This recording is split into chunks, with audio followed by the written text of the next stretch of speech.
And we live. We are live.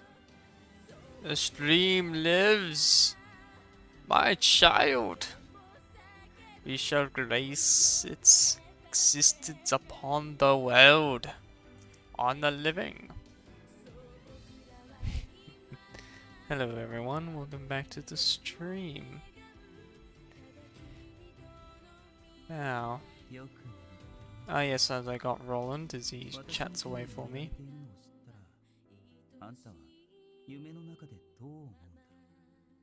The question is, would you hold Roland's hand?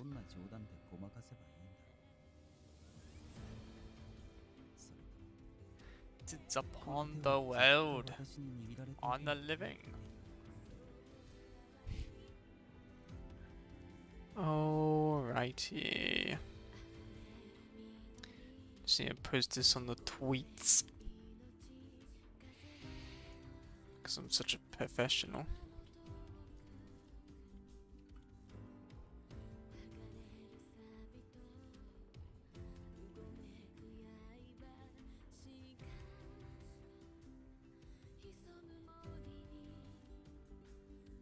I'm for another punchy.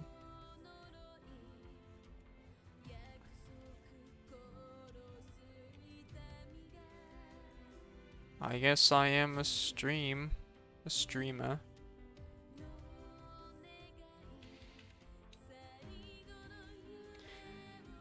And yes, as I was fully intended to do this stream yesterday, but I ended up getting a bit distracted.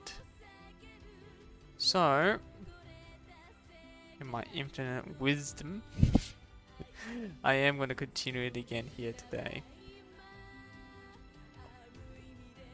And as you could see, I have already got good old Roland. But yeah, he's quite a talker. I think it's probably the most talkative construct you can actually get. Also, I noticed they added Tactical Assessment Manual, which, as you could see, it's a battle pass, which I already wasted money on. Which is incredibly irresponsible of me. I am definitely spending way too much money on this bloody game. Bloody hell. My sins. Spending games on a Chinese gacha game. Nevertheless, what I wanted to do is continue the story. Last time, the Commanded and Vera went to Atlantis, where they had it perfectly intact. God, what was it called again? Punishing? No. What was it called again? And some sort of fusion reactor. It had a special name, which I've forgotten. So, yes, we'll continue the story with the World Government Conference.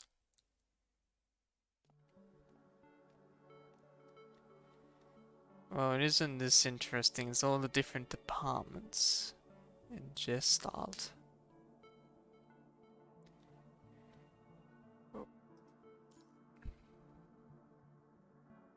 He makes his way to the other end of the long cold desk and sits down, taking in the sight of this building with a history as old as Babylonia.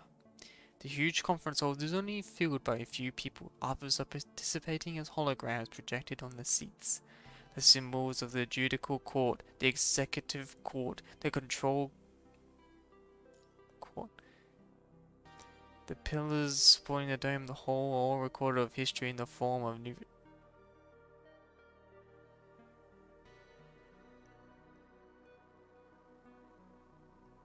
Okay. History can be tasted in the solemn air. The mark of the world government which bears the hope of humanity appears at the top of the room with dignity. Another world government conference is about to start. The topics for discussion appear as blue data flow in front of the seats.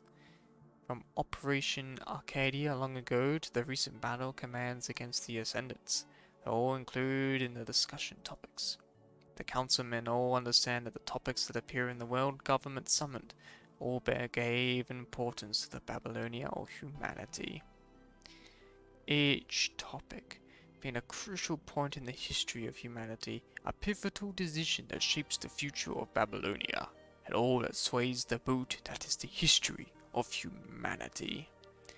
In comparison to that, topics brought up in the World Government Conference affect the world in a far lesser scale, which is why most participate in the form of a hologram. So it's just a formal do. This is just like a meeting of leaders.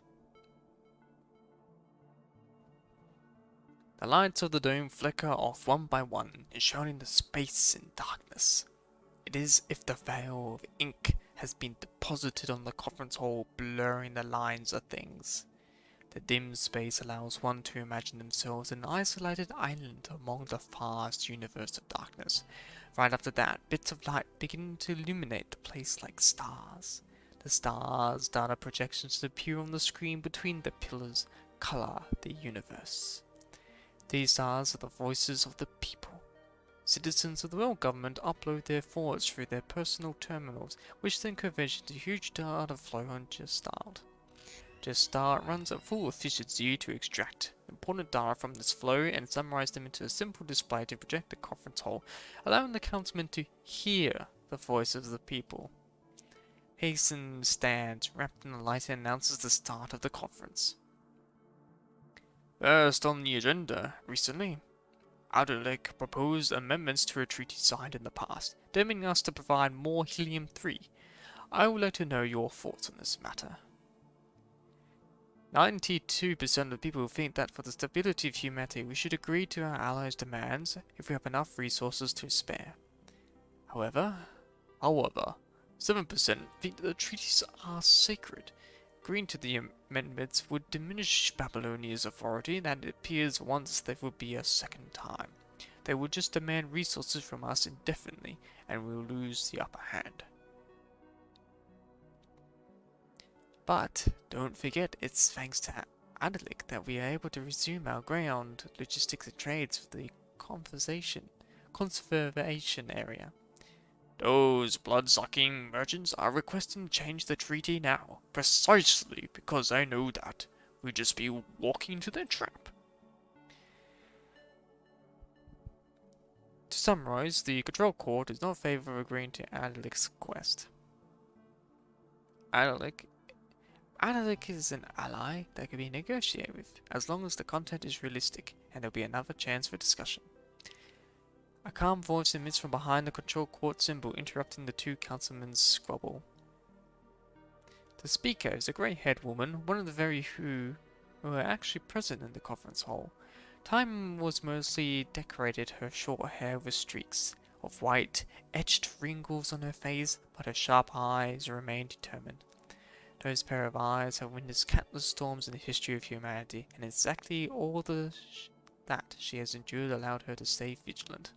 It may be exhausting to have to stay on edge at all times, but she still does it because she understands the duty of the Control Court. She understands the responsibility one has to bear as the person in charge of said court. She is one who reigns in those who stray, ensures that the conference does not endanger humanity.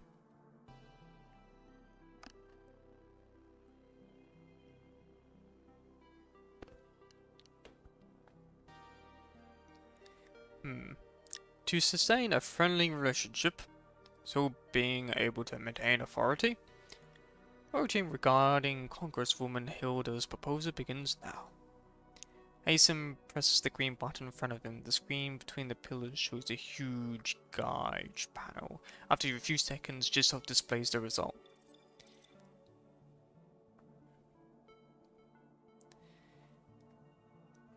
What is a good voice for Gestalt? 971% are in favor of Ombudswoman Hilda's proposal. 0.8% opposing votes and 2.1% abstained. The stockpiling rate is higher than minimal requirements. This proposal is passed. Good. The judicial court will draft a new amendment to pass it onto the cultural court for reviewing. I'll sign it after the diplomatic court clears it. Interesting to call the different departments courts. Moving on to the second topic of the day, Nikolai's proposal to expand the army. Of course that's his proposal, he's the commander-in-chief. That is the last of the topics for discussion today. Any questions? The conference did not go for long. This well-oiled machine operates at maximum capacity to lead humanity, going through discussions efficiently and solving problems the way most appealing to the public. Hologram of Congressman lights up at Hansen's question. Mr. President, this isn't a question regarding any topics discussed, but a personal question. About the return of ceremony of sword from Atlantis, was it necessary for it to be so lavish? A projection of a crown appears in the middle of the conference hall. It shows a crowd cheering with joyous expressions. One can feel the atmosphere of the event just by watching. This one ceremony exhausted resources that could have sustained a small living area in Babylonia for 3 days. I don't see how it's logical to use up all those resources just to spread a soldier completing their mission and reuniting with their team. They fought off the ascended Lamia and brought the hope of Atlantis back to Babylonia. It could be said that it was a historical moment in the advancement of science. A lot of citizens volunteered to participate in the ceremony, which initially leads to more resources being exhausted. Adding it all, that thought has achieved online. Of course people want to celebrate the return of a hero. Hasten motions towards the holographic crowd. The crowd dims, finally leaving only the grey raven visible. But it's been a while since we've paraded a whole team of constructs in front of the public for them to worship. Wouldn't the whole team be harder to control compared to the undying Loy? Yes, we know, but people are mentally strained from the constant war. They need something to rely on spiritually. They need hope. Hope is not something we just make. It's something that exists because people wish for it. We are merely listening to the wants of the people, even if it's something as trivial as hope. Hope was never been something trivial. Have you never read mythology, Congressman Fermi? What does mythology have to do with this? Aren't you curious as to why heroes are written in similar ways, no matter the origin of the myth? Someone always loses their peaceful life and has to go through numerous trials before returning triumphantly, based in glory and praise. Under the guise of a hero, is just a normal human being, but people regard them as a champion equal to the gods. Nevertheless, it's because heroes inspire hope in people, and when there is enough hope, you can lead the people. But if you destroy hope, you become the enemy of the people. Which is why we hope is never trivial. It can be one of the most powerful weapons if used correctly. I will leave the rest of the explanation to Commander Nikolai. As if on cue, Nikolai looks up from the reports in his hand. I am sure everyone has noticed the frequent interferences Corono has been causing recently. It was necessary to express Zod in public in order to end these unsavory exchanges with them. It is to protect Grey Raven as much as to serve as a warning to Corono. The public's attitude is the best surveillance. Even Corono cannot do as they please under constant public attention. At least for now. Which is why we have prepared a special mission for the newly reunited Grey Raven, in hopes of prolonging the temporary protection. As the councilman reacts by staying silent, Hansen plasters on his usual smile. He claps to indicate the end of the conference. The holograms flicker out, while the remaining councilmen filter out of the hole. Soon only Hazen, Nikolai, and Hilda are left. Corono has eyes everywhere. There was no need to announce our objectives out loud for the whole world to see. It's fine. I am certain the coroner already knows all this, so it wouldn't have made a difference. There's nothing they can do about it at the moment. Ha!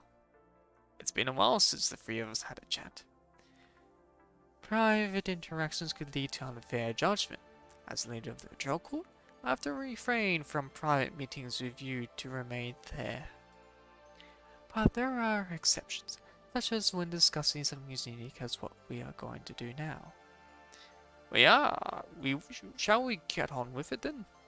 So, what have the Control Court and the Science Council found out about the Omega file? Depending on the significance, they may have to prepare for a large-scale world government conference. The conclusions is already on your terminals. I did send it through the encrypted channel a second ago.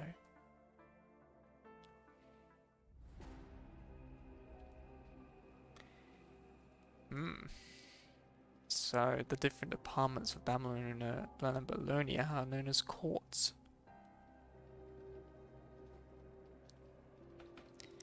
Science is a torch that lights the way to humanity's future, not a wind that fans the flame of some civil war. No, hell no. Collins throws the thick stack of files into the air before laying on the black walnut table in the study, his arms and legs stretched like a snow angel. The stuff we made with Luna's done is nothing but an empty shell. That thing won't help us evolve, not even for a bit. Is that so? All the data entries from the reports I've seen have suggested that it's better than any frame in existence. Useless! With his sluggish tone, Collins sits up from the desk, loosening his tie, looking at the person reporting to him. I've never wanted another powerful construct. What I want is to get humanity to evolve closer to the Ascendants. Don't you get it? If a construct is an improvement on a human's flesh and bones, then an Ascendant is an extraordinary leap of progress. A possibility of evolution, the chance to free humanity from its limitations. The last few hundreds of millennia is hidden inside that agent. It is how we give humanity more leverage on this planet. No, in this universe. It's clearly not something we can decipher for now. Perhaps. But as long as we have Luna with us, we will figure out a way to unlock this treasure trove. See, I've been meaning to ask you, are you not avoiding saying that name anymore? That's not necessary with you. After all, we are tentative partners during this exciting journey of opening a treasure trove. What? You don't seem excited at all. Because this is not the time. Based on our eyes and ears in the Parliament, our situation is quite dire currently. We won't be able to touch the commandment for a while. That's fine. Don't you think this whole ordeal is one of the gifts of the trove as well? That feeling when you have the treasure chest in your hands, but not a single thing you do will touch it. The anxiety, the thrill, you can't even find the keyhole.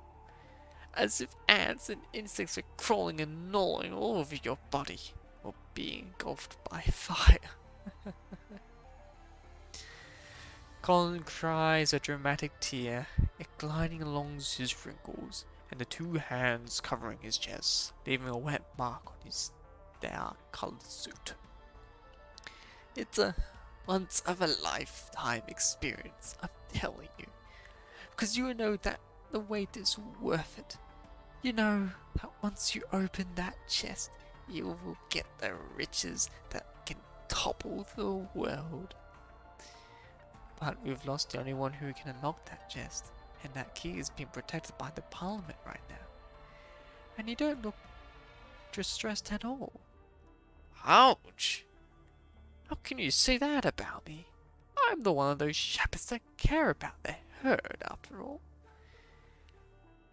One of those that carry a butcher knife, I suppose.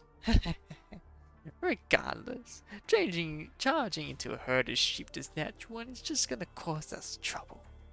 One day, How do you have thought we'll find a way back into our sack one day? Colin chews over his words, his gaze travelling past Rebecca into the distance. How about waiting for the day with a little less cars?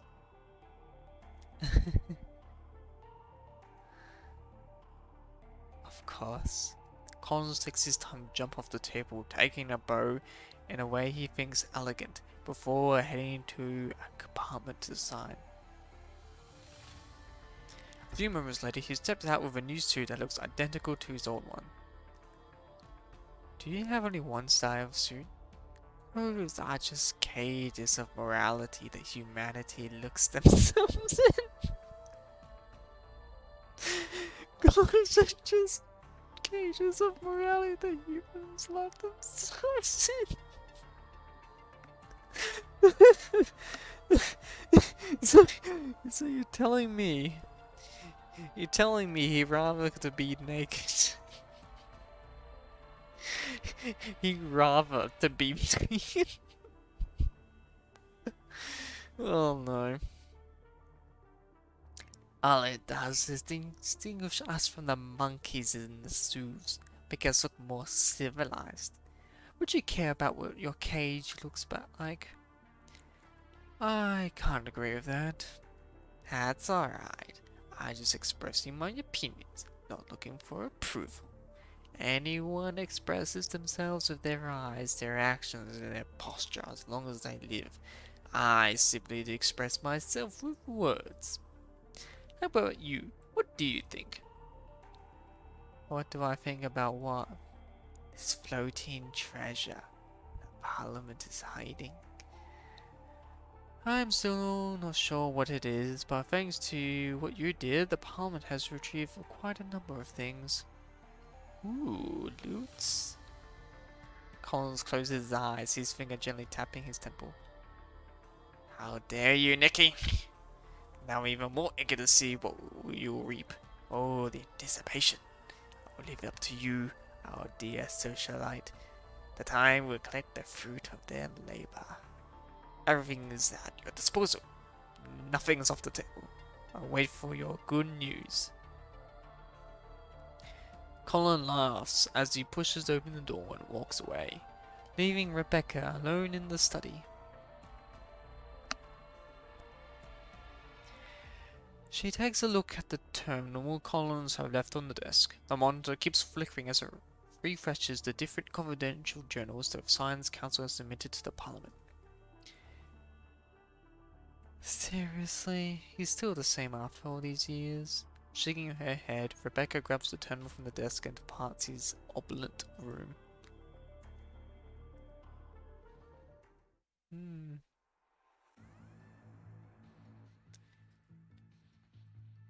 Hasten and Nikolai have been silent like this for at least 10 minutes as they read through the content in the terminal. They read it over and over, making sure they had not skipped even a single footnote or misinterpreted the meaning of any single line. Due to the clearance level required, we have monitored the entire process of researching the Omega file. During the process, the Science Council followed the experiment approaches, recording in the Omega file. Combining the research data Lastris and the rest left behind, they were making attempts non-stop day and night. Eventually, they reproduced the phenomenon the Atlantis researchers observed. It means the Prodigy virus can indeed be absorbed? Hasten can feel his voice shaking as he says it aloud. Everyone in the room understands what that represents. The Prodigy virus, the bane of humanity's exile from Earth, is now something that could be eliminated. This long drawn-out war has finally seen a hopeful glimpse of victory. Humans finally have a chance to reclaim Earth. And the prices paid in the past would not have been in vain. All those sacrifices can finally see redemptions. Atlantis has passed us a torch of hope, and its flame will light the fire that burns away the punishing virus on our planet. Nikolai also expresses a hint of being moved. He closes his eyes slowly, remembering all the little things from the past. Exhaling a deep breath, he breaks the shock and silence in the parliament room with his resounding voice. We know the how. We can see the finish line. We don't have any reason to waste time here then. Exactly. The Omega Vial is humanity's treasure. Move the Science Council's resources restriction to the highest level, and prioritize all their needs. The moment we develop the device that can absorb the punishing virus, humanity have their strongest weapons to end this war. After Hessen issues his command, Nikolai's expression returns to his usual calmness. Mr. President, don't forget that making a move this big will draw the bloodthirsty sharks lurking underneath. Corona wants our research, but we also want their data. As long as we pull on the proper defenses and take the right steps, we can use this opportunity to figure out what Corona has discovered behind our backs. So for our upcoming operation, we just have to play along.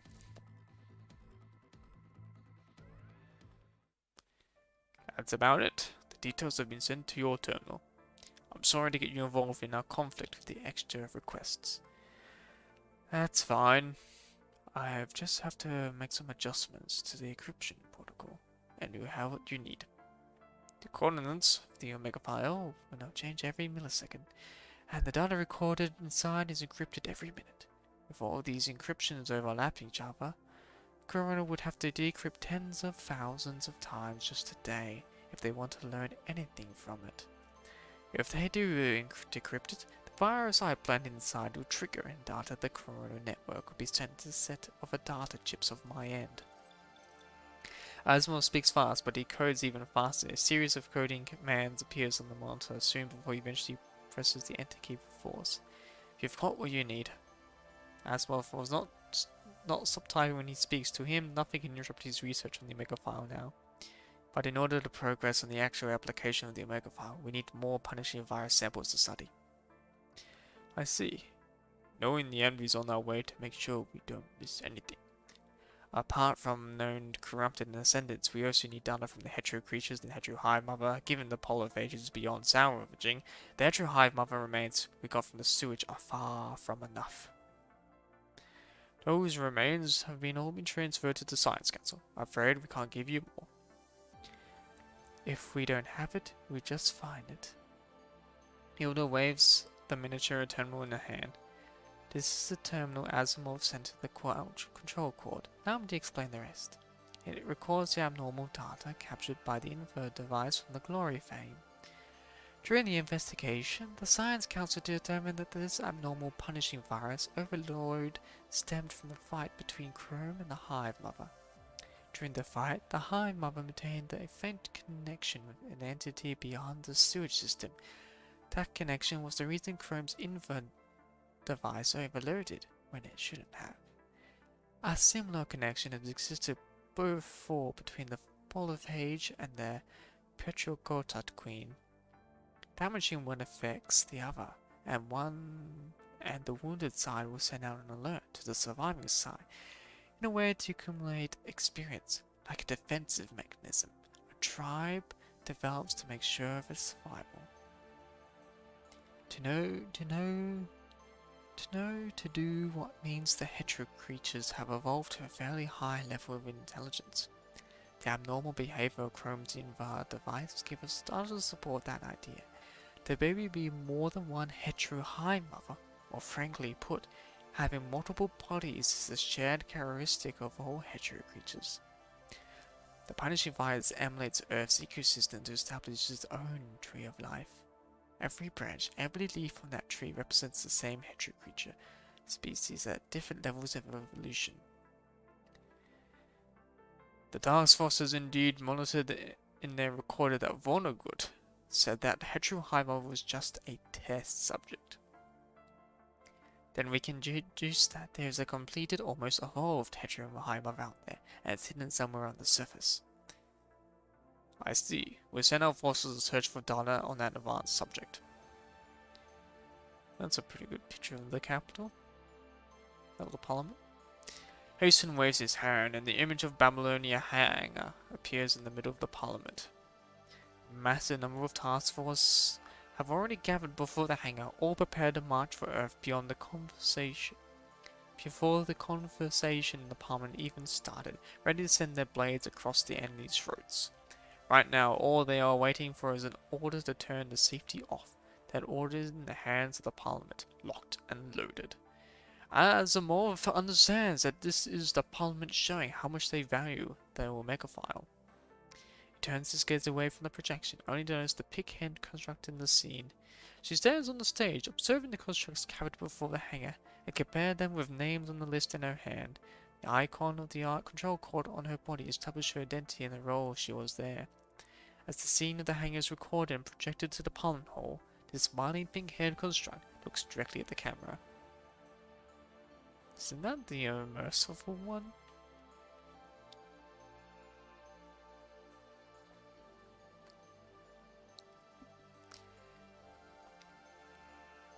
Asimov feels that she's not looking at the camera, instead her gaze crosses the countless cables and reaches the Parliament or maybe somewhere even further. The thought bemuses Asimov. By the time he tries to confirm his feelings, the pig-haired construct has already finished her inspection and left the hangar. Shaking his head, Asimov focused back on the terminal before him. I like how only Asimov noticed this. If you're done with what you have to say, I'll get back to work. Asimov is about to hang up when Hilda's voice interrupts him. Before you go, there's a question I hope you can answer honestly. As the leading researcher on Babylonia, your stance is far more important than any other research personnel. Silence is a torch that lights the way to humanity's future, not a wind that fans the flame of some civil war. That's where I stand.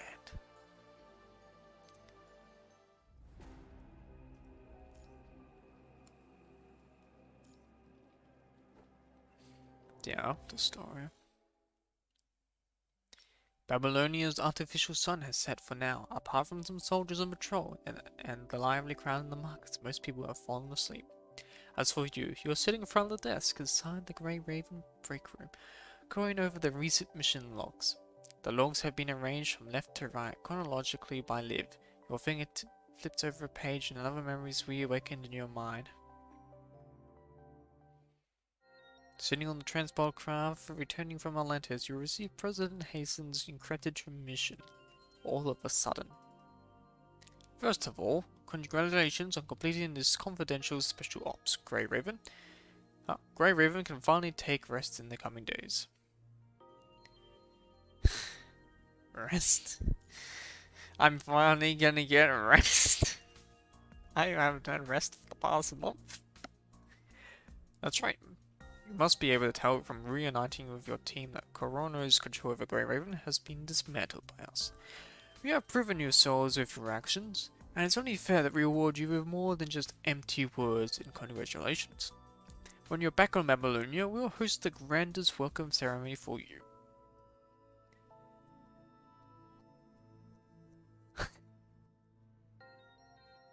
Haha, you're smart. That's a pretty good time to do this. Hasten smiles and nods. After this ceremony, Grey Raven will no longer be an ordinary squad under the task force, but war heroes that will make the impossible possible. The people will follow you, they will look up to you. You have brought them a spark of hope for victory and overcome desperate situations time and time again. They will see every move of Grey Raven's make, and because of that, Corona can no longer take Grey Raven away from the people. Why this? Because people are looking for heroes, for hopes that will bring the war to an end, and Grey Ravens are perfect candidates. Because the only real construct squad doesn't really have too much of a sketchy history. They can't use Cerberus because they're brutal. They can't use Ingrid because the commander's a psycho. They can't use Hellhound because they're Cerberus wannabes. So, I don't think they already have many options. To carry out this plan, Grey Raven's main mission in the coming days will be to boost morale in each fighting region to establish people's hope for victory. That's what the people want, and it's how we protect you. You have not seen Farah and the Cerberus members for a long time since the welcome ceremony. Apart from returning to Babylonia to hand in your mission logs, you and Grey Ravens have spent most of your time going from safe zone to safe zone among different areas on the surface, far away from the front line. It might be more free carrying out of the pilot's mission, being forbidden to contact some people than being locked in Coroner's cell. This overprotection has nevertheless grown weary on you. The Babylonian night is still far from over. You open the mission log on the desk to confirm the final details before submitting. As it opens, the recorded scenes play out before you as projections one by one.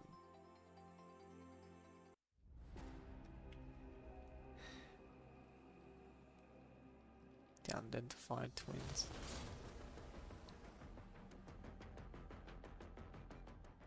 Grey Raven mission log at number 5568. This is Grey Raven. We're here to assist you. I have a vision of the Conservation Area Defense Force. Reinforcements have arrived. Look, it's Grey Raven. They finally come back. Grey Raven is here. Time for a counterattack. Command, we have arrived at the defense location. Your orders, please.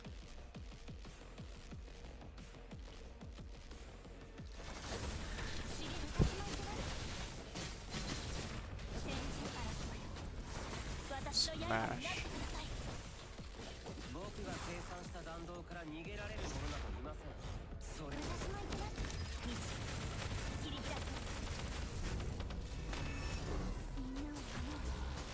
I like how Liv still uses her original ring. One thing is she rarely uses Lux. Mostly because I have bad memories with it.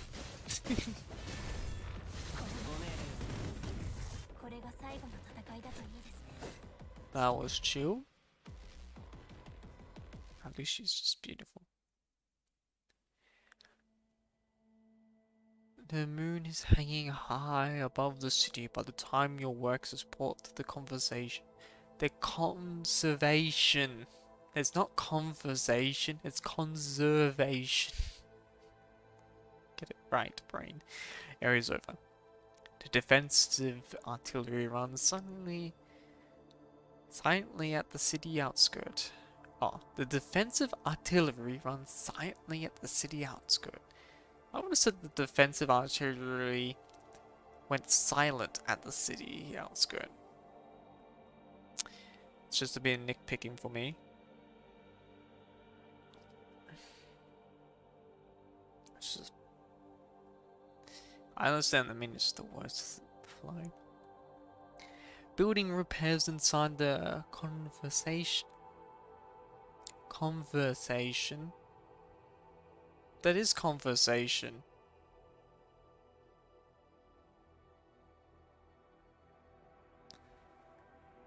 Are they confusing between conversation and conservation? Was the translation mixed up? Why is it at one point I'm gonna need a review. Conservation. Conversation. What the hell? I'm gonna take a screenshot of that. Bloody hell. Alright, someone didn't check before I publish this. People set up tents at the foot of the CPF, resting and dining by the sporadic campfire in the moonlight. You can hear the... now they use the right word, conversation of two soldiers from a nearby tent. I'm gonna go crazy with the words conversation and conservation. Two soldiers from a nearby tent. They have kept their voices low to avoid disturbing others' rest, but you can still manage to hear them having sat close by.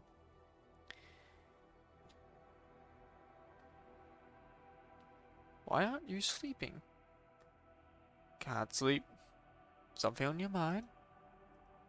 The scoundrel soldier sighs heavily after a long silence. Feels unreal. Before you lot saved me and took me here, my friend and I just wandering about. There was no tent, not to mention a bed. just in case some corruptor showed up during our sleep and took us out. We had to rest back to back, guns in our hands, headed in the hole somewhere. Now there's the tent, the food, the Babylon to keep us safe. We ain't relying on our junk equipment to protect ourselves anymore. There's still a gun in my hand, but my friend couldn't last long enough to get help from Babylonia. I'm sorry. There's nothing to apologize for. Old Johnny and I both knew we'd die any moment. No despairing without dreaming. That's how we scavengers see it. But seeing the conservation area being built, hearing the news of other cities getting taken back, and receiving supplies from Babylonia, that's when I knew the days of living here were over. Safety and stability are back. It all just feels so real. I understand. I used to be a soldier fighting on the front lines as well, barely got rescued from underneath the Grim Reaper's scythe. Now I'm stationed way back here in the conservation area. The cries of my company when they died still echoes in my ears. I can still feel their broken limbs on my fingertips. Enemies with overwhelming power easily took down my squad. The spirit had shattered my will to fight. Last thing I saw before I blacked out was a raven-winged ascendant. But you still survived. Yeah, found out whether the squad managed to defeat the ascendant and held the defensive line. Who were they? Ray Raven. That's what the report said. Are they the ones here early today? That's right. They're still fighting on multiple battlefronts. Feels that even to this day. Because of our soldiers like them, I don't think humans are hopeless in this war. I see. We're both crushed by despair, which is why the safety we're feeling now is so unreal, I guess. Enough of the cheesy stuff. We're alive, after all. As long as we live, we have to carry our companions' hopes and dreams and bring them to fruition. You're right. Do you have some cards with you? If you can't see, how about a game? Yeah, sure. Damn it. Can't even hold my cards steady now. The old raspy voice of the scavenger sounds shaken. I'm going to bed. We'll play next time. Having said that, the scavenger does not seem to have fallen asleep given the rustling the sound you hear from the tent. Right. Next time. Both of us. You hear a quiet sobbing from the tent, and his weeping dawns the silent night. You stand up and walk fireway. You hear a lullaby on and off on your way. Following this time, you see Liv sitting in the ground next to a woman, humming along with her. The woman is teaching you how to sing the song. Between the two lies a familiar kitten-like boy. The corner of his mouth is still dotted with crumbs of rations. Liv has covered him with a blanket in case he catches a cold during the night. The woman teaches Liv as she watches carefully at the sleeping boy, gently rubbing away the crumbs by his mouth. I think Liv is a natural mother. Liv, what's the situation? Liv gestures you to be quiet. It seems the boy is just fallen asleep. The woman carries a cup to you. This is some soup that we made. Hope you won't mind.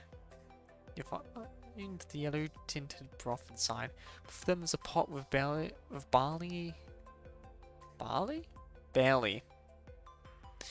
Barely enough soup cooked, but she still fills your cup to the brim. The sweetness of corn perfumes the air. Did you plant this? Yes. We planted them on the experimental farm inside the conservation area. Adelic brought us excellent seeds for corn from other conservation areas. Don't the impossible dream of growing crops possible? You take the cup from the woman and take a sip. The initial bitterness turns to sweetness as the corn mixture passes your throat. Its fragrance filling your mouth. As the corn has said, this is something impossible to dream of in the past when the harsh environment was surface. There's something I want to say to you ever since leaving the no man's land. Looking at Liv and you, the woman's getting emotional. Her lips are trembling before eventually saying the two words, thank you. You didn't mind how hostile you were when we first met. Saving my grandson, nevertheless, bring us here to the cause. Oh, that was a while ago. I've completely forgotten about that. Forgot about saving Oh, that was... Oh, that was a while ago. Even though we agreed with Valeria locating here, we still didn't approve of everything Babylon did when we first arrived. But after living here, we started to realize something. We didn't want to accept that. Even though the world government has abandoned us once, doesn't mean that everyone there has to give up those of us remaining on the surface. The conservation areas, built one after another, are the best evidence. Old habits die hard, but these characters have left no man's land behind. Perhaps it's time we start anew. After thanking you, the woman's words come out on a non-stop like a broken dam. My apologies. Someone my age would be able to remain calm despite the changes, but it turns out I'm still as sentimental as ever. She wipes away the tears from the corner of her eyes, returning to her grandson's side, sitting down and caressing his cheek. That's right, her grandson went up to look for her father, which who ended up dead. It's actually not too long ago, all things considering. That's when the operation when you blew up the place. Still, the gentle smile hung at the corner of her mouth could not hide the sorrow underneath. They finally have food on their plates, a roof above their heads, but the only family they have left is each other. All her other relatives, much like the many families on the surface, have been lost during the war with the punishment virus. Liv reaches down and gently pats the woman on the back. The woman is no longer the defensive mother she once was, leaning her head on Liv's shoulders and drifting off to sleep. Ah.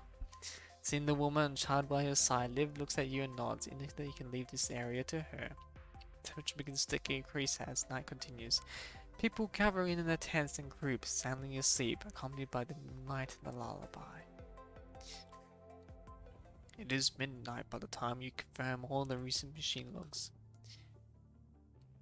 Grey Raven's main mission in the coming days will be to boost morale in each fighting region to establish people's hope for victory. Just like what the President said, clearing corrupted, scouting, transferring supplies, simple, cumbersome and focused work has become the major theme of your recent days. Conservation areas are being built one after another behind the front lines. With the help of Adlic, people are trading with each other. The ROUs are being soundly rebuilt, lost spaces in some areas are recovered by the Forsaken. With each of your recent missions, you can see the surface on track to being reclaimed. You have also fulfilled your objectives perfectly, encouraging the men and the women on the ground as the Parliament hopes. This is way too positive. Every mission, every step in the story, something bad happens. The fact that everything is going so well, something terribly is going to go horribly wrong. This is just the calm before the storm. You have also fulfilled your objectives perfectly, encouraging the men and the women on the ground as the Parliament hopes.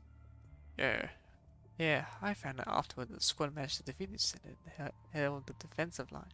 Who were they? Grey Raven, that's what the report said. Although the ones here earlier today. That's right, they're still fighting on multiple battlefields, even to this day. It's because of our soldiers like them that I don't think humans are hopeless in this war. It's great to have Grey Raven here. There's hope if Grey Raven's with us. Don't give up, Grey Raven's coming. Is the new Undying Lloyd. Similar phrases have been appearing around you. People's attention has to become another form of scrutiny, protecting as well as pressuring you.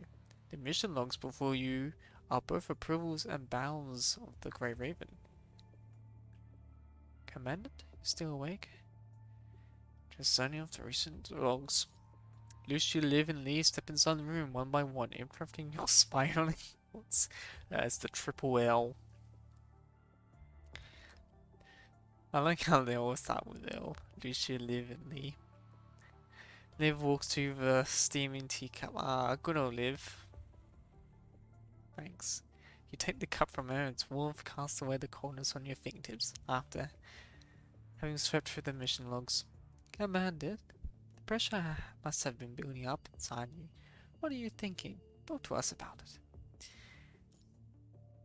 just a duty for soldiers. Lee shakes his head, seeing the logs on the desk. There's so much more to do. So many problems we can solve instead of staying in the back, safe and secured. Alright. The situation isn't officially steady yet. We can't let our guard down on those who took the commander away in the first place. Corona. Name has been appearing around you more often lately. If you do anything out of the ordinary during this time, even the president can't protect you. President Hasten and the others have realized that the danger you could encounter since back then. Corona's behavior was also quite suspicious when you were connecting to Cerberus. Why would they withhold the coordinates of Luna's home from Cerberus in the first place? Why did they give them the wrong coordinates and task you to locate them? That arrangement was not a mistake, it was a deliberate test. And ignoring the underlying threat Corona is presenting, hidden beneath the calm surface of Babylonia, you have been discovering dead zones along the railway, and you have heard of stagnant, corrupted, and multiple areas. All of them point to the fact that something is changing on the surface. A threat is lingering around you. Dots are waiting to be connected. It's not over yet. Clearly, the Parliament wants to keep Grey Ravens safely in the back and shapes them into idols of hope. Sand down the sharp edges, and Grey Raven will become the tool to comfort the masses. This does not bode well to everyone on the team. The thought of breaking the stalemate is on the edge of all your minds, and that's when your terminal rings. Ah, so that is what's going to happen. A great confrontation, not from Luna's descendants, but from Phonogot. Asimov stops tapping on the projection and points toward the one point on the globe. Let's hear him out, Commander. Sorry to disturb you at this hour. That's fine. Kinda. Grim does not respond to that directly. He gives you a slight smile, and you both understand each other perfectly. Recently, the task force has been searching for clues on the Hetero Hive Mother on the surface. Do you remember Vornaguna mentioning the Hive Mother in the sewers just as a test subject? Yeah, there's no way I can forget that. I almost got crushed to death. Right after that, Asimov and I confirmed one thing as we exchanged other, which is along the Hetero Hive Mother's existence, an advanced being, hidden somewhere on Earth, waiting to hatch. The several Hive Mothers the task force found so far are not as developed as the one underneath C-075. Some of them haven't even developed a functional heart. This discovery also confirmed the idea that the same hetero creature would multiply into multiple beings. Based on the polyphage and the hetero hive mother in the sewers, ascendants can have a pivotal role in helping the hetero creatures grow.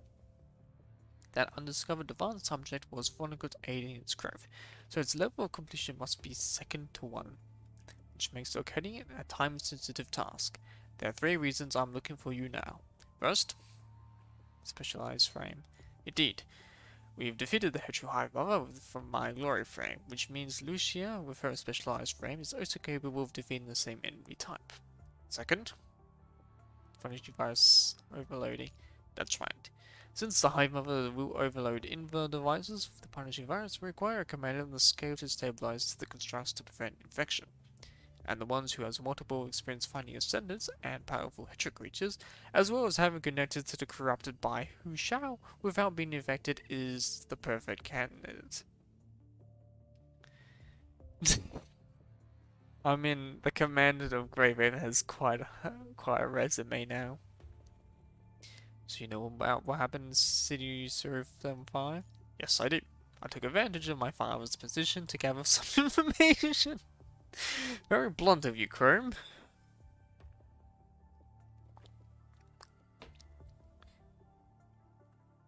Chrome answers directly. You can tell that he has no intention to use that information against you by now how sincere his gaze is. Third, Raven's on the front line is the best encouragement for the army. Exactly. The front line is dangerous, sure, but removing the threats on the fiercest battlefield will score Raven another major achievement, further stoking the flame of hope. This also matches what the Parliament wants you for your team. There's a 4th reason, isn't there? I knew I can't hide anything from you. Is your frame really alright? It is. And thanks to the experience, we managed to record the abnormal data to confirm our hypothesis on the evolution of the Hive Mother. But the Science Council can't rule out the overload will do any further damage to the glory frame, which is why Strikehawk has to stay on Babylonia to help with the research of the Hedgehog Hive Mother instead of fighting on the field. What about Kamu?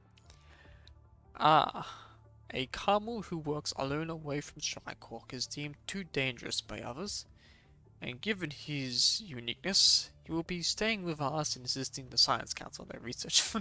I don't think Kamu will be able to do much research, he will be just complaining. I see. In conclusion, I feel like Grey Raven is our best option when it comes to missions that concern the advanced subject. Krem's just his advice when he says Grey Raven is our best option. Thanks. No worries. I'll wait for you at Asimov's lab. Of course. Asimov's laboratory is way messier compared to the last time you were here. Different folders and machines are scattered in the space, making it difficult for you to find a place to stand. Asimov is focusing on the report in his hands, quickly tapping on the keyboard when he thinks of something. What do we have here?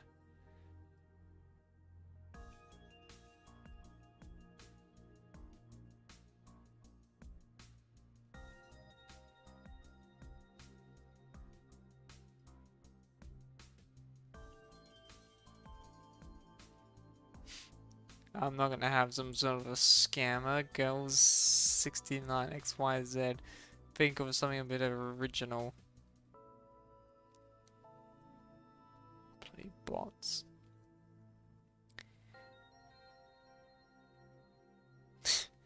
Well, I must be growing popularity if I can get bots on my stream.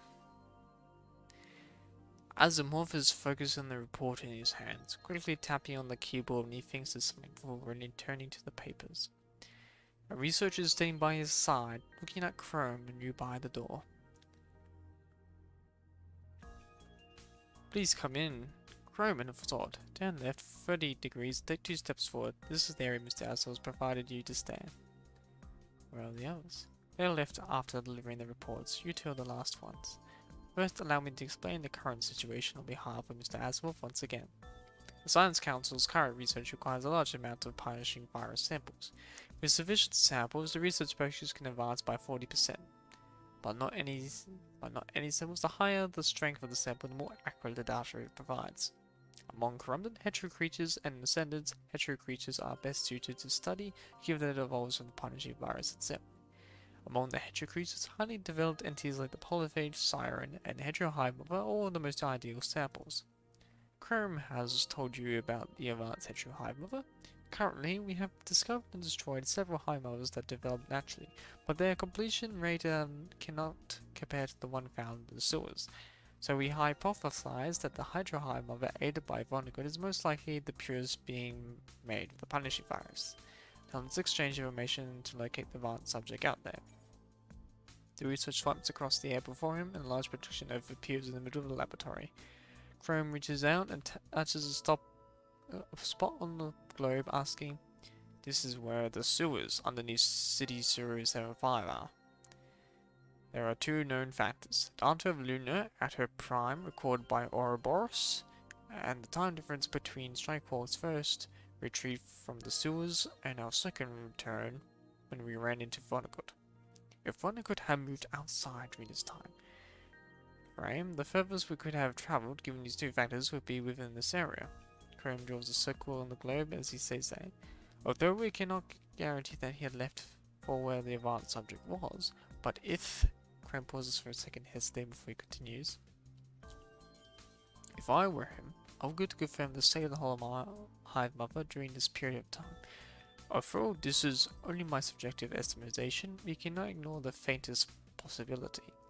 And so Strikehawk began to search for data related to Vonnegut on the surface, and eventually discovered some of his unique signals recently. Afterward, we scheduled outward with the sewers as the center before we could finally come upon matches to his signal in these directions. The circle on the globe gets smaller and turns into a few thin lines displaying the directions Chrome has mentioned. But based on this hypothesis, that's fair. That's not within its value. Science, after all, is the process to confirm a hypothesis. Asimov says it out of nowhere, his gaze having not moved from his monitor. Here is the intel from the Science Council as organized. After analyzing the heterohive mother, although we cannot determine the principle on which it's formed, we can confirm several of its features. Abnormally energized punishing virus concentration and interference on the magnetic field nearby. Not only does the interference affect the communication, but also even affect the surrounding environment. Things the researchers listing match the abnormalities we have been encountering on the surface. If we could discover the exact coordinates of these anomalies on the surface, we will be able to narrow down the possible locations of the completed hive mother after combining the data with Chrome's circle. Right now we just need to find the task force. We just need to have the task force find these coordinates. Being on those 3 million horrors. Scram the researcher look calm, bewildered. You mark out the different anomalies you have learned about throughout your different missions on the globe. The words have connected all the dots among the different anomalies you have encountered recently. Well, I felt like I was missing something. The anomalies have been happening all across the globe weren't under accident. A new storm is brewing. These coordinates. The researcher nods at Asimov. Asimov takes a look at the dead zones and anomalies you marked. He frees up a hand before tapping the projection of the globe. Multiple formulas and equations appear by the projection, and the variables changing at an incredible high speed.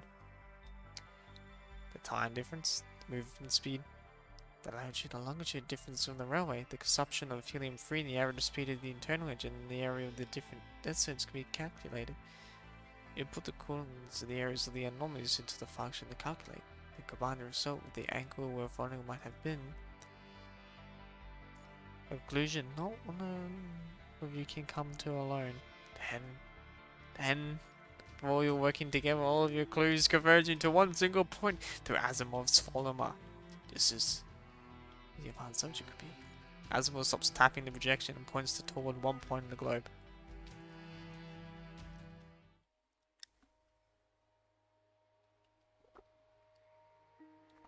How's the revitalization of the conservation areas? We've reclaimed 43% of the cities lost during the post-pandemic. 43%? That's massive! That's half of the Earth. That might as well be as big as the British Empire.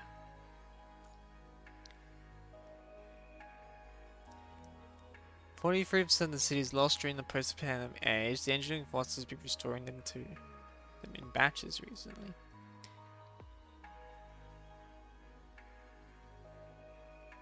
19% of the cities are found freed from corrupted activities. Despite not being reclaimed by us, it is believed the Forsaken has managed to take them. 36 conservation areas have been constructed this month, and the preparation of work to receive the nearby scan registers is going. Good. Hasten stares at the projection of Earth from silent. More dots have lit up, meaning more conservation areas have been built. Babylonia's support has formed a network, linking the different areas to it, connecting humanity again. With this network, the cities are restored, the bases are reclaimed. Although the war was not over, Hazen believes that with the help of the Omega File, the turning point is imminent. The door to the bridge opens up. Hazen takes a look at the time and turns off the projection, looking back at his visitor. "What is it, Nikolai?" "Ray Raven found the coordinates to the advanced subject." "Right. The coordinates point to the ruin of Pulia Forest Park, an area not prioritized for restoration due to the terrain and resource distribution. Having not been reclaimed, the existence of an advanced subject is possible." Woodcock was the closest to the forest park, so they would have been sent up to confirm. "That's why you agree with Grey Raven's application to move back to the front line?" Not just that. Hasten sends over a video file to Nikolai as he speaks. Nikolai taps the file and the video begins to play. Right. You have no stone unturned of thought. I will only send people to those corners that you've discovered to confirm the intel. For the operation to retrieve the subject afterward,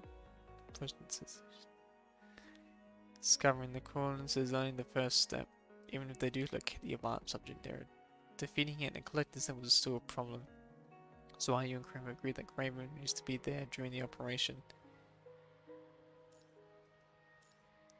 What makes you say so? Graven is essentially in the fight with the Hetero High Mother when considering the battle itself as well as what the people need. Relying on the four reasons you have discussed with Krem to hasten, you find him sitting there quietly listening. If you can stand before me, asking to be on the back front line, then you must have understood the risks of doing so. Yes. But Chad, yes.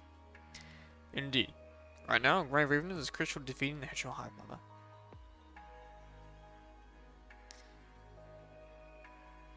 Past and future, hopes and duties, the conversation between President Hasten and you jumps from topic to topic, of you two attempt to talk about everything in limited time.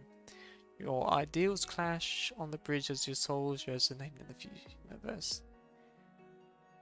In that case, I suppose our worries were for naught. The video stops there and Nicola closes it, not saying a word. It's hard to disagree with them when they took this step willingly. It's good for everyone if they are moved back to the front. The benefits outweigh the risks. Right. As long as we can achieve what we want, it doesn't matter how we got there. Exactly. Alright. According to the time, Harley Joe's team should be sending back their report soon. Hope our effort isn't wasted this time. We will find that advanced Hetero High Mother. Heterosapien. The humanoids slowly turn around, their strangely shaped feet crashing their bones on the ground, making an eerie squeaking noise. Rapid footsteps approach from behind the door. The retinal scan outside, announcing the name of the visitor. The door opens and Hilda enters the bridge, standing before Hasten and Nikolai. How did it go? Did we find it? All the data suggests that the Hetero High Mother is located inside CPF-040, at the center of the Puglia Forest Park ruins. What used to be CPF-0040. What used to be? That right. It's better to see it yourselves. With that, Hilda sends the report across the desk, and the warning on the cover has Hasten frowning. Last report with a warning tag was a report related to Luna. Hasten opens the file, and the visuals of the Puglia Forest Park ruins are projected before him. The first thing that enters the vision is a large field that connects the horizon. Beyond the field is a dense forest. Although the existence of such a large area of lush woods is miraculous in its own right, it's no cause of shock. Everyone's gaze turns towards a towering tree in the center of the ruins. Natural greenery interweaves with the scarlet punishing virus along the trees, its twisted branches dancing and braiding. It has replaced the CPF. The control court immediately sends the video to the Science Council to analyze after seeing this. Their findings suggest that these things in developing CPF-040 are made of hetero creatures mimicking the plants in the forest park, and they've been recently invaded there. Since there was an interference inside the forest, the following video is recorded by the Woodcock commanded Harley Joe offline, uploaded after they escaped the park. Woodcock slowly approaches CPF-040 after submitting the visuals on it. Their initial investigation has not run into too many obstacles, but as they are further into the woods, strange things begin to happen. The teams that entered the forest from different entry points have reported discoveries of campfires, human footprints, and scavenger clothing.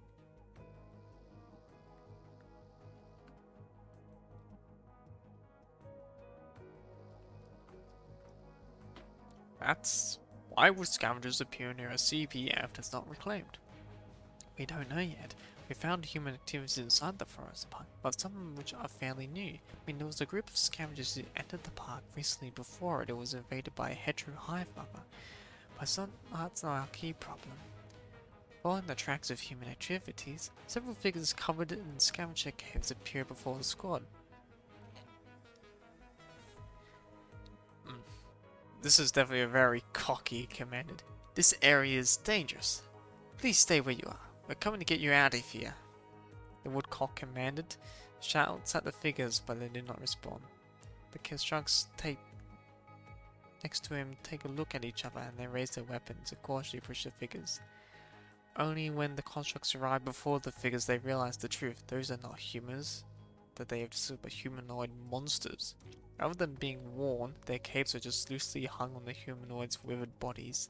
The humanoids slowly turn around, their strangely shaped feet crushing the bones of the ground, making an eerie, squeaky noise. The red orbs in their chest are like their hearts, pulsing intensely, their thin bones enveloping them. However, they're not strong enough to withstand the strong pulsations. Pieces of bones shatter from the vibration, falling off their bodies onto the ground, crushed by their feet. The new brushes immediately grow from the orbs, covering them once more, before breaking and regrowing. Behind them, all of them hung a smooth, translucent string, which lines indicate vines and nerves like an umbilical cord. These figures attached to the cords like newborn babies, moving about stiffly with their deafening cries. No doubt they are hetero creatures. The Science Council are calling them heterosapiens for now. The arrival of heterosapiens signals a grave danger. Hetero creatures' evolution mimicking Earth's ecosystem has reached the stage of Homo sapiens. Evidence shows that they are evolving much faster than we imagined. It took millions of years for apes and humans to evolve into separate species. Comparatively speaking, the hetero creatures has been less than the blink of an eye.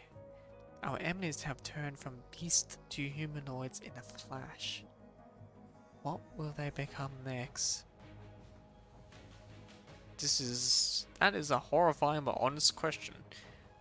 With how fast they're evolving, no one can predict how the enemies will present themselves in the future. As the three turn silent, the chilling video continues to play. The heterosapiens extend their rotten fingers from under the capes and point toward the constructs before them. Their mouths open and close convulsively, making strange, twisted noises. This area is dangerous. Please stay where you are. We can't get you out of here. This area is dangerous. Please stay where you are. We're coming to get you out of here. Despite the distorted tones, the heterosapiens have easily mastered the language skills that human toddlers could take years to learn. Scarlet particles emit from beneath their capes. The construct's inver devices blare out a piercing alarms. Several of the soldiers cannot withstand the shock of what happened in front of their eyes as they stumble back and almost drop their weapons. But their training quickly kicks in and they immediately retain their composure. Regardless of how strangely the enemy act, it does not change the fact that they are hostile to humanity. Attack! The command orders the team to attack and immediately open fire. Bullets lodge into the heterosapien bodies, but they remain undeterred, charging into the firing line, unfazed by their shattered bones as they're taking a stroll in the storm. Like a flood, heterosapiens rush from every direction of the forest park, rushing the woodcock defensive line. Wounds begin to appear on the soldiers' frames and muzzles flash begin to decrease in numbers. Confronting the massive number of enemies, Woodcock has no option but to retreat. The video ends from a frozen frame of the hurried retreat of Woodcock, hissing close to the real, rubbing his temples with his fingers. Luckily, it's not too late. Heterosapiens have only appeared around CPF 040. Intel on them has been synchronized to all ground forces. The Science Council is further analyzing the footage, hoping to understand the heterosapiens more. What's important is what we decide next. You still have to face the Heteroheimer after defeating the Heterosapiens. To get a sample of the advanced subject, we must pay a hefty price. This is why the Control Corps believes we can make use of the Longius arsenal during this operation. but doing so also means we will give up on retrieving the sample from the advanced subject. Without the sample, progress on the MIKU will fall behind at least 40%. That is too long when the situation on the surface can shift at a moment's notice. That's right. The Longinus arsenal can only be used in the worst case scenario. Omega File is an important turning point of this war. It is worth the risk. Send out the taskforce, defeat the Hedgehog Mother, retrieve our samples. As Grey Raven is expected, they will be instrumental in this mission. Now, we need other participants. What do you have in mind? Hasten looks at Nikolai, who pauses for a second before speaking a name. Hans. His strength is crucial in this operation. With Grey Raven with their specialized frame is our assault breacher vehicle for the Hedgehog Mother. Hans is the best choice to safeguard the vehicle and delivery it before the enemy. Since comms of Babylon are jammed in the forest park, we can't issue commands to the ground troops there directly. They require some of the ability to observe the battlefield and make judgment calls. Whether to use the Longinus arsenal to destroy the Hedgehog Mother, or to order a full force assault on it, retrieve samples to save to survive its characters, or to extend the hopes of Grey Raven brings, each decision is critical. Every choice burdened with the immense pressure. Hans is the one of the only commanders who can shoulder that on the field. He's been in more wars than anyone else since the Golden Age. His experience makes him the best option to guard the mission on the surface. But his health is getting worse. I don't know if he'll walk out of Poly of Park Ruins alive. You just said the Omega File's worth the risk. Fine. But I have to talk to him first. So let go. Send Hans to the bridge.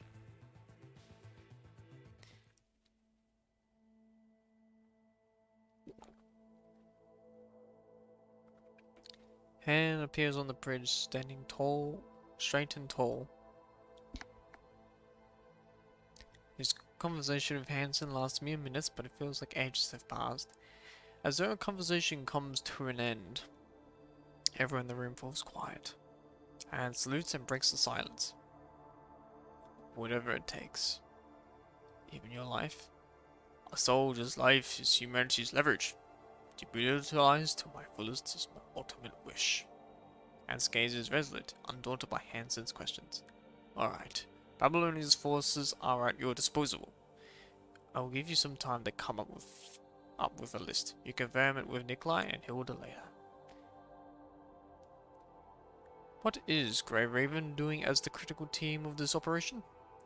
Lee and Liv are helping the science colonize the Hedgehog Sabian Forge and Woodcock. Lucia and Zod are going over their equipment. We have prepared some special weapons to increase the odds of success. I see. In that case, I need the following 3 teams from those standing by. Alrighty. Do you need to think it over? That's not necessary. Understanding the strength of each soldier is the basic requirement for a commander. First, Woodcock led by Harley Joe. He was the first on the scene and thus understands the park the most, so supplied to return to the forest park. And Harley Joe's achievement in communications means he might be able to solve the interference inside the park. Considering his team was hurt, I want to design and construct some other squads to him as a temporary team. The second squad is Egret, led by Vanessa. Her efficiency can buy us available time. Given the lack of data on Hedgehog Sapiens, we can also rely on Egret's heavy firepower to take down the enemies. The third is the team led by Simon. All of the teams, Simons. It's been a while since we saw Simon. Simon's capabilities is not that great. It'll be hard for him to beat him in high-octane fights with the Hedgehog Sapiens. His physical powers is concerning, but the strength of his mind beacon is second only to Zod in his year. Someone like that will be able to share the strain with Zod when stabilizing his constructs in the Hedgehog Mother. I see. The mobilization order has been issued to their teams. Safe journey. Yes, sir. It will be. Damn, that's confidence. Hans is not very loud, but his voice is firm enough to reach every one of you, making you all stand straight. Ingrid, Grey Raven, Simon's team, and Woodcock. It should be interesting. The transport craft drags its light blue flaming trail across the sky. You finally return to the front line. Your exposed skin, uncovered by the exoskeleton, can feel the moisture in the air, meaning there is sufficient rain in the area, which explains why the Pulia Forest Park roads could be at least last on the barren earth until now.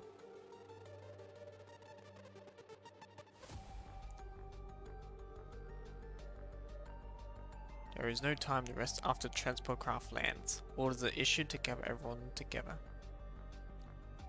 Hans, like an unyielding yoke, stands in the middle of the field, watching the construct teams before him with the eyes of a hawk. Soldiers! Hans is not very loud, but his voice is firm enough to reach every one of your ears, making you all stand straight. I am sure you've read the briefs. I'm Hans, commander of the ground forces in this mission. No matter your valor in the past, your job now is to follow orders. My judgment takes precedence in unexpected scenarios. Understood? Understood. Understood. After the familiar introduction, Hans cuts straight to the chase. I'll repeat how important this operation is. Based on Woodcock's initial reconnaissance, the advanced central hive is located inside yet to reclaim CPF-040 at the center of the Pulia Forest Park ruins. That one signal team could not continue their investigation under the threat of the Heterosapiens, so that duty is now on the elite commanders here and your squads. You have two objectives. Astron passes the bit domain to each commander and handler. Holding the bit domain known once more, you can help but remember the fight with launching against Siren. Time just to rewind back to the moment Selena and your eyes meet. First, your haze is interrupted by Hans' voice, but his hands behind him. Hands look at CPF-040 at the center of the Forest Park ruins. Locate and defeat the True Hive Mother that is hiding inside CPF-040, and allow a Grey Raven and a special ramp to retrieve samples from it. When I decide it's no longer feasible to retrieve the samples, or the missions to retrieve them has failed, I wish to commence to install the bit domains so you can guard the Longinus Arsenal to take out our enemies once and for all. Second, to save as many surviving scavengers, we find a way as possible. Hans pauses when he says it. Of course, that's the best case scenario. You've read the intel on Heterosapiens, but I want you to remember what their appearances apply. The punishing virus has evolved beyond their understanding in the blink of an eye. Who knows what they'll change after we enter the forest park. When the situation goes beyond our control, neither of our objectives is feasible. We will prioritize installing the nodes in order to guide the Longinus Arsenal. If not, Babylon will carry out a broad orbital strike with the Longinus Arsenal in the forest park ruins. Everything in the park, whether it's Hetero Hive, Mother, or the scavengers, or us, all will turn to dust. As soldiers, we cannot rely on miracles. Everyone must prepare for the worst case scenario. Yes, sir. All teams stop preparing to get to know each other. The mission starts in 10 minutes. He is efficient. That's what you expect from Germans. Although Hans have given everyone 10 minutes to ready up and get to know one another, the oppressiveness around the camp has made it hard for any of you to begin introducing yourselves. Each of you knows what enemies you will face inside the forest park ruins. A single mistake now in preparing your equipment can mean losing your life to the Heterosapiens later. Lucia takes Lee and Liv to the edges of the forest to scout. You sit on the rock in the distance, checking the weapon in your hand. At the moment, you feel a sense of pressure coming from the side of your neck. Dodge back slightly and the combat knife slides along your neck, just missing it. Before you can see the face of your assailant, your body instantly reacts. One of your hands strikes at the wrist and holds the combat, disarming him. But your feet swept across his legs as he stands to shock his balls to the ground. Eh? He tries to stand up, but before you can, you grab both of his hands and presses him down. Ah, give up. The combat is not sharpened. The chief's reaction speed is indeed as fast as Simon said. Simon? A man's voice raises from underneath you, and that's all you notice the host is wearing the uniform of a Babylonian command. Spit. He turns around trying to spit out the mud and grass. He accidentally swallowed and he fell to the ground. This is how you finally see his face. I've been through so much bullcrap, soldier. Don't mess with Grey Raven commanded. So you saw his face clearly. He's none other than Harley Joe, the Woodcock commander he's from the video footage. Yeah, he's definitely a femboy. This is the first time we met, yeah? told you what would happen if you still did it. Are you just a fool? It's rare to get an opportunity to train with the chief, one-on-one. You hear a female voice nearby, the mechanical arms behind her back lifting along her two arms. Those arms might be mechanical, but instead of looking rugged, they gracefully perform the give up gesture like real arms.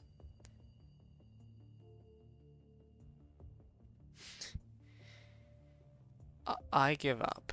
Can you let the fool go? As you move away from the man, the woman extends a mechanical arm to grab his uniform and lifts him up. I'm Yata from Scarab. My commander being Valeria. I've been assigned as a temporary squad member working with Commander Harley Joe. Harley Joe, this is quite a unique construct. Only one other construct has multiple arms, and it's Sophia.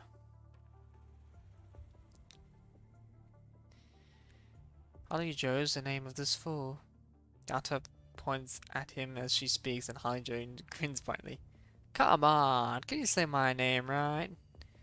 I can't. Fool fits you more, weirdo. Fine, nicknames are a sign of trust. I continue that you accepted me as your temporary commander, Tiata. Why are you here? I can barely breathe with how oppressive this cat feels. If the commander is giving us time, I'm going to use it. Let me introduce myself properly. I am Harley Joe, a commander from your year like Simon. I'm sold.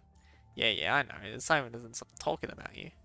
Harley Joe wipes off the dirt off him and walks towards you. Yata walks to the side, observing his surroundings alert. I suppose you must have seen the footage we Woodcock sent me. Most of my team was hurt during the encounter, all getting treated at the nearest conservation area. Are you worried about them? Of course I am, but none of them were seriously wounded. What do you mean? Instead of simply worrying by my companion's son, I'd rather teach the Hedry Sabians who hurt them a lesson. This is why I applied to return here. Being only slightly hurt, that's how I am back at the temporary team with Yata. Are you nervous? Regarding the Hedry Sabians, the truth is I'm scared shitless. You can feel it yourself. Grabs your hand and lays on top of his wrist. His intense smile confirms his story, and the whispery tone he takes when he talks about the Hedry is just the same thing. As a soldier, I thought I'd seen my share of powerful enemies and long forgotten what fear feels like. Hedry Sabians don't look scary, but they are particularly powerful. They feel their cause stems from how little we know about the punishing virus. I feel like the punishing virus is adapting to Earth's environment more and more. It's evolved into the humanoid Hedry Sabian in such a short period of time. What is after next? To replace humans who rule Earth with an entirely new life form? It's scary to think about, isn't it? Of course, I have to be back to prevent that from happening. This is Earth. If anything should get kicked out, it is the punishing virus. I'll have to mention that conquering our fear, defeating the enemy, and acquiring victory are what we soldiers folks do. If we don't stand on the front line, who will? Civilians? Nah. I don't want what happened to me to what happened to more people. What? Oh, haha, nothing. Forget that. By the way, you don't have to be too nervous. A tense bowstring will make the bow snap quicker. I guess that's why the commander has asked us to introduce ourselves. Therefore, I deem the fire in the camp extremely unhealthy. I shall remedy that. Oh, Yata! Why are you staying further and further away? Both of you are not vigilant enough. You should be put some distance between you the first time you meet, not chain the way you did. Speaking of which... Like you looking at me. He used Simon's voice at the mention of him. You see him sitting right next to him, was wiping the corner of his mouth, cleaning his hand weakly. Hi, Joe Molly walks up and holds him steady with the construct when he sees Simon. I'm impressed that Simon managed to graduate or pass the commanded program, but Chrome didn't. Chrome failed his commanded study, and yet Simon passed.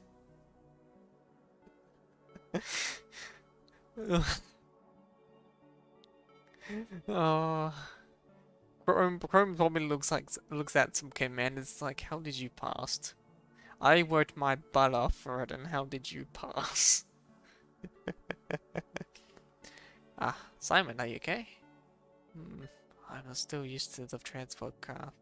You looked fine when we gathered earlier, because hands looked scary. Oh, repressing your physical discomfort of sheer fear, huh? Commander, they are... As you talk loosely, the others return from the edge of the forest, confused to the sight of the multiple unfamiliar squads. That's right, Grey Ribbon have never met Simon, only Rosetta has. I'm Harley Joe. This is my good buddy Yatta. Tisk, don't say that. We're not that close. Just a temporary squad member and her temporary commandant. This is Simon, and this is his teammate. Harley Joe completely ignores Yatta's correction and continues to introduce everyone. 10 minutes are over, gather up. 10 minutes are over, gather up. We're heading into the forest park. Ah! Lansford shows up near Simon out of nowhere. He jumps up directly away from Harley Joe and the construct holding him. Silence! Before we know more about the Heterosapiens, we can't rule out the loud noises would attract them. Hans gives Simon a deadly stare before waving his hand, and his teammates immediately spread out, preparing for attacks from the Heterosapiens. Egret, led by Vanessa, also walks from the side and stands next to you. Oh, oh bloody Egret. Found anything during preparation? I picked up some plants and gave them a taste. Analyzing them now. Is he a Marine? Is he a US Marine? Speaks on the planet and eats. Yeah, he is definitely a sort of type that should be a specialized soldier. People say the Marines eat crayons and say to your superior, it's like, yeah, I picked up planet mate. Any commanding officer will just look at you like, what is wrong with this soldier? What about the Heterosapiens? Nothing about them. But there is some information about this park we didn't record. Woodcock tried to clear out the plants in our way too quickly to approach CPF-040, but the red glowing trees spilled out some strange flick and raised the punishing virus concentration in the nearby area by 2%. Undamaged plants didn't do anything similar. It might be related to the hetero plants adhering to their surfaces. Oh, and I named the plants with characteristics to hetero creatures, hetero plants. Clearing the plants without damaging the red matters is quite difficult. So my educated guess is that mass destruction of the hetero plants will result in irreversible damage to the Pulio Forest Park ruins and the surrounding areas. To avoid any unnecessary rise in infection rate, I feel it's best to report this before we enter the park. Tisk, how annoying. I was expecting something more useful. Vanessa groans, not looking at Harley Joe. Eh? What is this? What is this Hey! What is this hostility? What's Egret's progress? We tried the sky. Didn't work. Short distance flights across the trees were nearly met with surface-to-air attacks. Isn't this a forest? Surface-to-air weapons are. It wouldn't be a human. Those had to be attacks from hetero creatures. That's what it was. They turned themselves into cannons, hovering mid-air, and they encountered us. They launched themselves at extremely high speed in a suicide attack. Have the hetero creatures adopted this kind of tactics already? Not a good sign. Not at all. They were smart. They only attacked targets near their approach to the giant tree. The closer we are, the more frequent their attacks were. That might be why a transport cast was attacking them at the outskirts. I see. In that case, the less encumbered Harley, Joe, and Yatta will take the flank. Everyone else takes a line formation and watches each other's back. Raven, stay in the middle and reserve your strength. Alert others of incoming attacks from the air. Fire freely when you encounter Heterosapiens. Continue advancing. Don't break formation.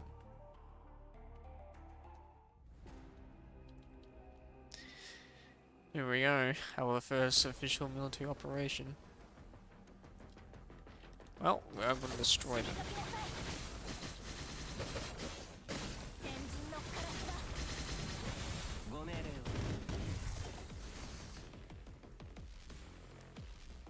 We'll also take a look at the map. The dense forest.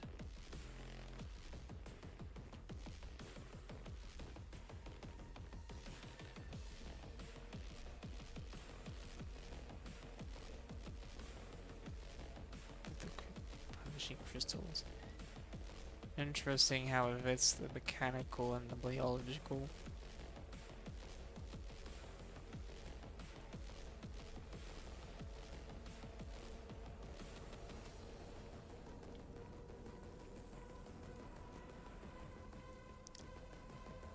Just like looking around, checking out the new map. Sometimes you don't have to appreciate all the designs in games.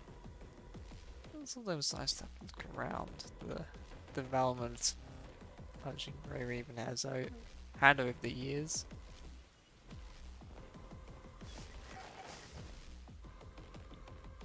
I'm doing composite things. Let's destroy all these. Did I just dodge? You're not supposed to dodge on my attacks.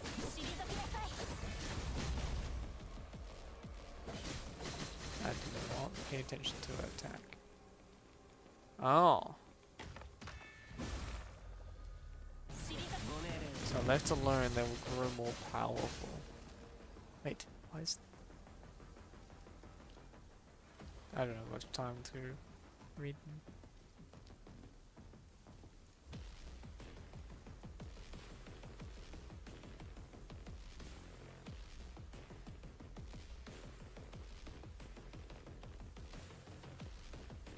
From the same direction.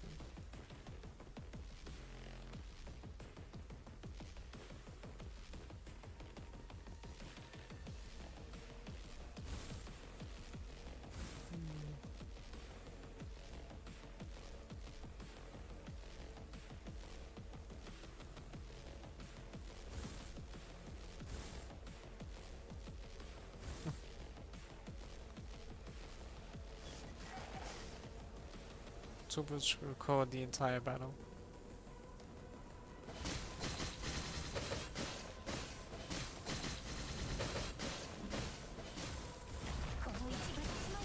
Let's destroy them all. I notice this example this year has Darwin. Actually, they all got Darwin. Because I know you change up the abilities and it causes an explosion. Okay.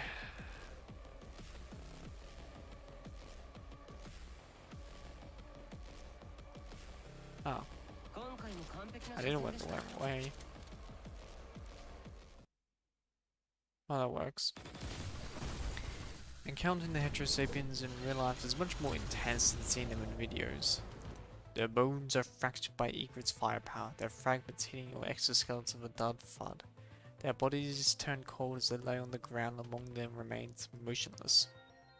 Check your wounds, we continue moving in 2 minutes.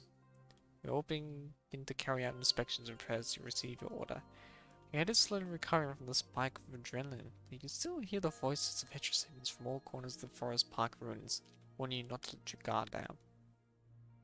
Suddenly a quick calm interference happens to stop now. You all receive this permission at the same time. Attention, all ground forces, important message from Babylonia.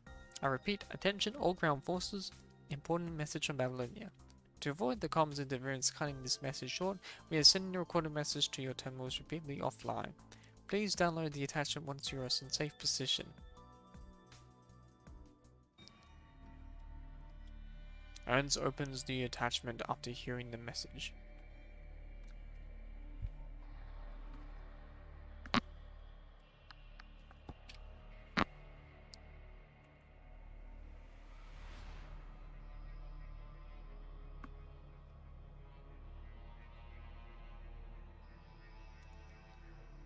Well, there goes my second monitor. Oh, about everything is still going well. Even though I constantly see my body freaking out.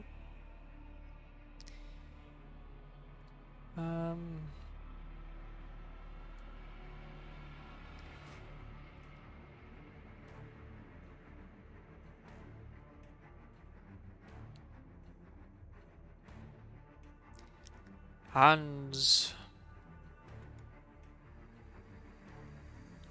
opens the attachment after hearing the message. In the video attached displays the ever familiar red tide. Above the red tide are static corrupted frozen in place, colored liquid spilling out the gaps of their bodies. Those liquid flows to the ground along their bodies, gathering on the ground, forming multiple small pools of red tides. Afterward, the red tides devour those crafted before the heterosapiens crawl out from the crimson liquid. The heterosapiens, originally thought to only appear in poorly park forest ruins, are rising from the red tides in the video. And here I thought we got rid of it. They stepped from the tide and attacked everything on their way. The reaction of the others attacked is all but unfamiliar.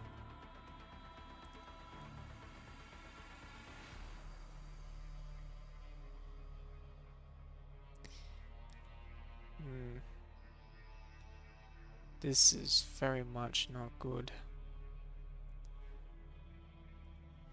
I knew things were too peaceful. They step away from the tide and attack everything on their way, and the reaction of the others attacked is all but unfamiliar. This is the red tide. In the footage, the victims' bodies break up after being attacked by the heterosapiens, falling to the ground before dissolving or even falling by the heterosapiens strikes regardless of their mechanoids humans. You have seen that in Series 75 multiple times, that through the spear of FOS, the manifestation of being devoured by the red tide. Jason shows up at the end of the projection. His expression solemn explains what is happening everywhere on Earth. As you can see, the new heterosapiens are showing everywhere around the globe. Hetero creatures, as a product of the punishing virus, are rising from mechanoids that have been infected. They form small-scale red tides everywhere with corrupted activities, breaking down machines and attacking humans, rapidly raising the virus concentration in the area, turning more and more areas into dead zones. Based on our observation, the global punishing virus concentration is rising exponentially. How did that happen? Didn't we clean out the red tide in the previous mission? Technically, some areas were cleared of the red tide. We never understood how the red tide appeared. We only knew that it showed up in a near powerful hetero creature, which was why Babylonia could tackle the red tide problem by taking down the polyphage and the siren. The red tide now are different from the one in City of 05. They appear within the corrupted and spread from the help of heterosapiens. They move faster, hit harder, mobilize more freely. It's a new threat to humanity. Babylonia is actively preparing a response for it all. All Task Force members, remember your duty as soldiers. Hold your position, protect the civilians, and wait for our notice. May humanity endure. Unlike the red tide projections in the past, the red tides now come with more threatening physical forms. Taking over lands where humans live relentlessly. This is a warning to humanity. Don't let our guard down because of our momentary victories. Humanity has been reclaiming lands, rescuing people and re-establishing bases. The punishing virus has been growing, meanwhile testing humanity with fiercer forms every time. The enemy won't stop. To exist is to evolve. That's why we cannot stop as well. Like the President said, our duties come first. What we should do now is hold our positions and complete our missions. We have finished announcing the data we got from actual combat. Several constructs, including Liv, step forward and present their analysis to the group after hearing Hand's orders. It's done. We have synced the data to everyone's terminal. The construct named Eleanor speaks first. Her soft tone suddenly calms the tension around you while pulling everyone's focus on them. Some of our discoveries might help with the situation out there.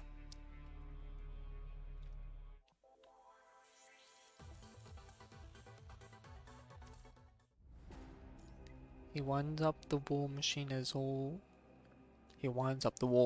that is you all, the elites of Babylonia, and you march on towards CPS 040. Given the physical feedback we got from finding the heterosapiens, we once believed that they didn't consist of any sensory organs or pains.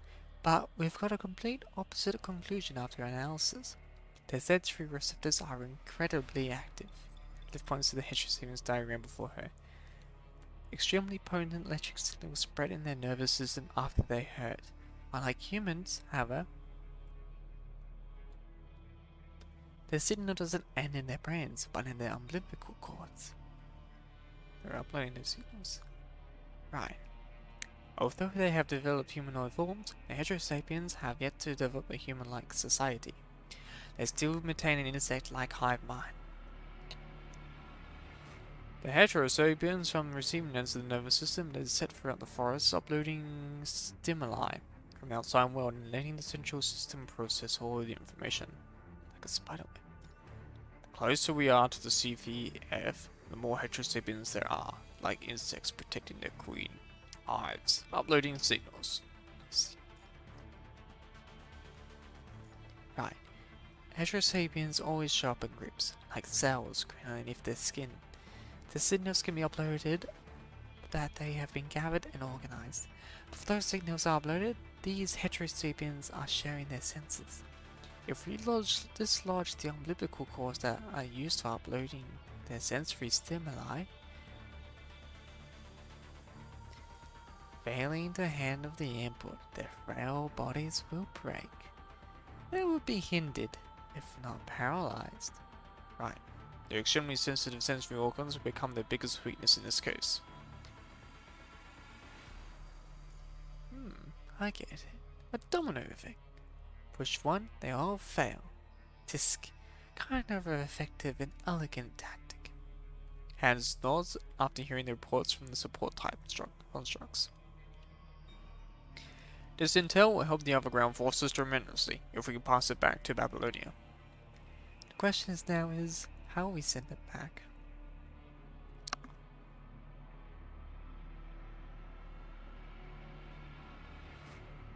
Oh, Vanessa's actually shocked.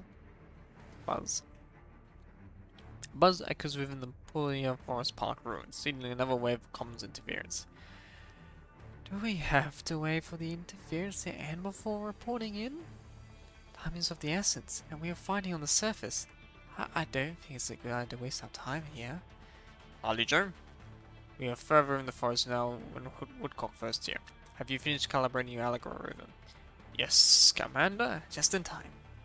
Harley Joe takes out a mechanical device from his backpack as you all watch, and he places it on the ground, tinkering with it. This is... Yep, exactly what you think it is. Harley Joe stops his motion and leaves the machine on the ground. How... Now, everyone, try to communicate without using your voice or audio module. Why bother? The result's the same anyway. Hehe, so you got it. It's comms apply. That's right, I modified it myself. We could use it since I wasn't done calibrating it, but after the last few cycles of interference, I've calculated the optimal amplifying level in the forest park. Vanessa takes a few steps back, distancing herself from Harley J. Sure, but the effective range isn't ideal. Oh, she's thinking of a mask. We can fix that if we adjust the way it's wired, like this. Oh, look how proficient you are. Not my choice. Short Halt made me learn it. Her mechanical arms pick up the device and ground like tentacles, navigating inside it smoothly, deftly rewriting it. Ah, see, this has increased the effective range of a signal unit. Those are some very impressive skills in modifying devices. Hold on, did you just say a signal unit? You heard me. This is what we've got to do next. Harley Joe flips over his backpack and pulls out a pile of these slices, all stacked up to a small hill by his feet. I will be calibrating them all, and Yato will be deploying them.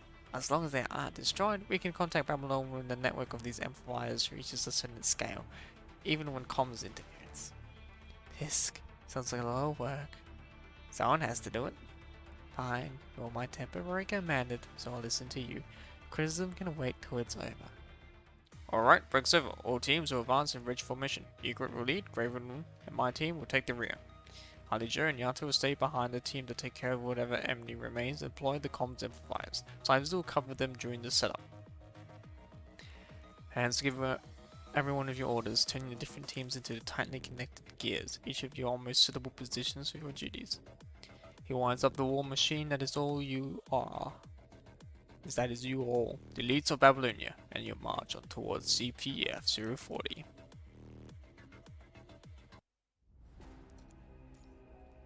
Damn. An actual professional military operation. Surprised. The comms interference is solved with the help of comms amplifiers from Harley Joe. You continue your journey for CPF 040 after Hans has reported your discoveries to Babylonia. As the waves of heterosapiens on your side are defeated one by one, your field of view begins to broaden.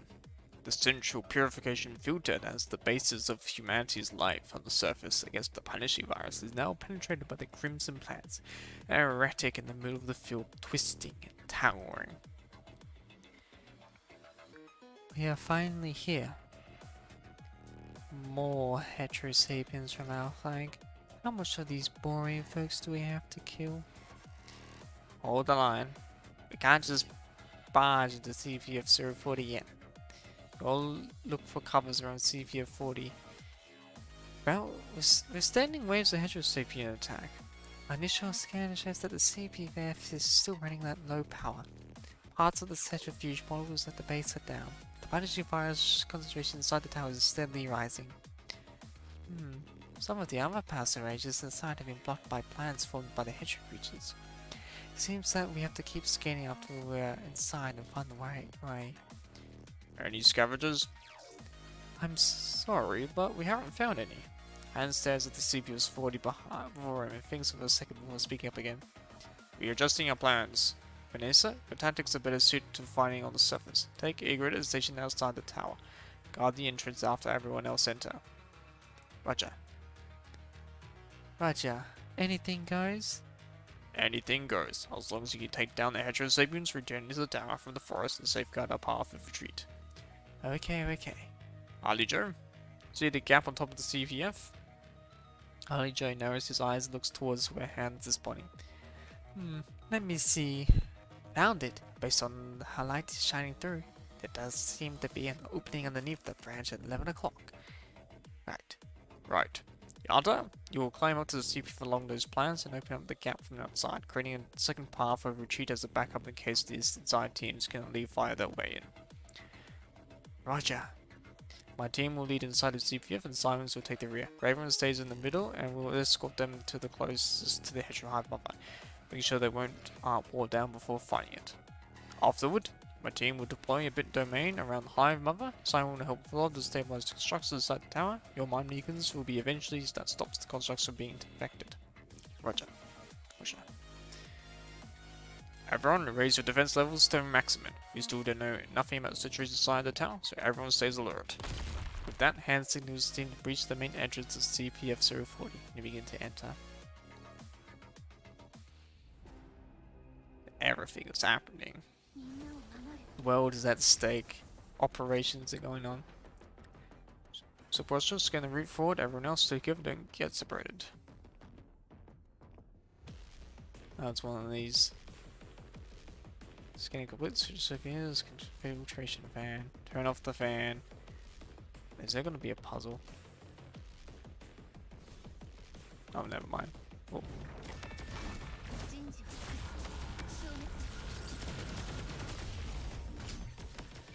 Get out of my face. Fighting against the most powerful construct there is.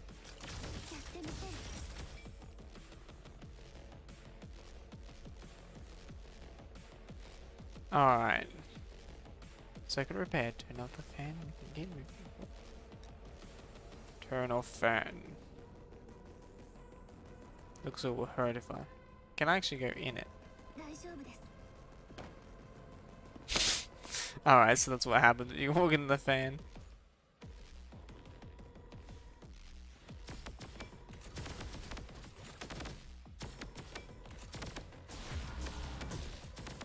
So, pretty much alright. Enemy that becomes stronger over time. I want to fully test one out.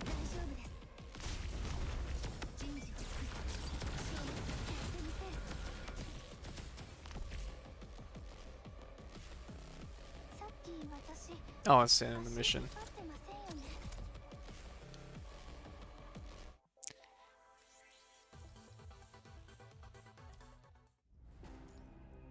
Oh, a rifle.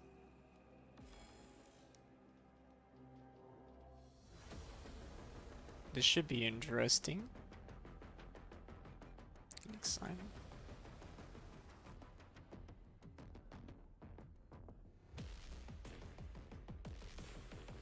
They're all connected to the network.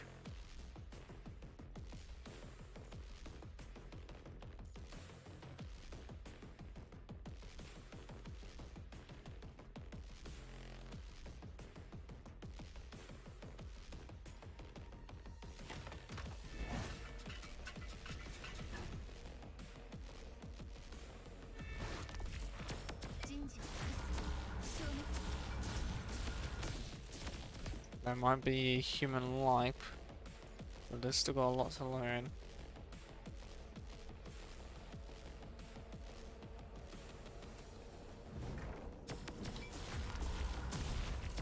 You little cheeky bugger. I get used to their movements.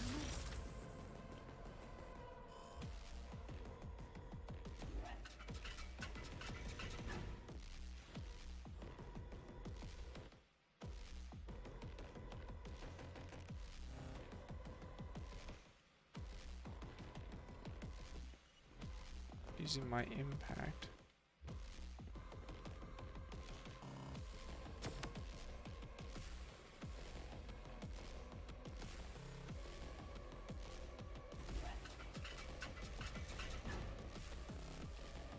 Okay.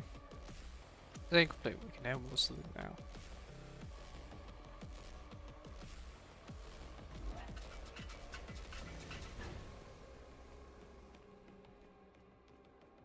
Okay, just a pit down there. Go up to those flashy elevators surrounded by plant matter. Impressive that anything still works. Golden Age tech is pretty reliable despite how much nature has reclaimed the planet.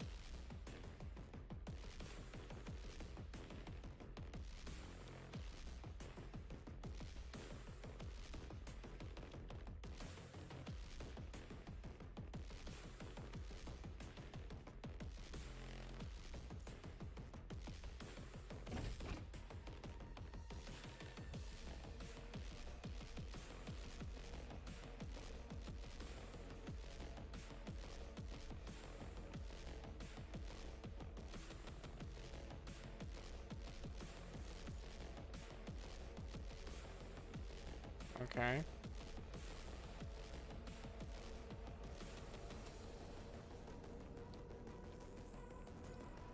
Just bring it down. Just like that. Oh, I'll just have to...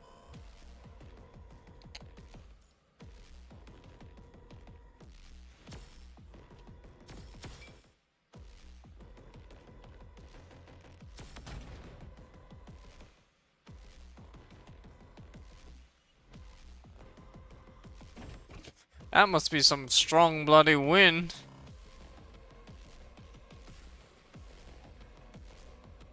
Chief Commander, all nearby areas have been scanned. Results have been sent to all commands. Good. Straight to the plan and finish your tasks.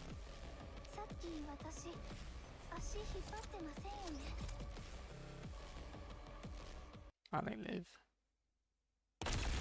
Another gate inside the CPF has blown apart before the dust settles. Constructs in their protective goggles breach the broken door, and the weapons firing, and the smoke clears to reveal Heron's team standing.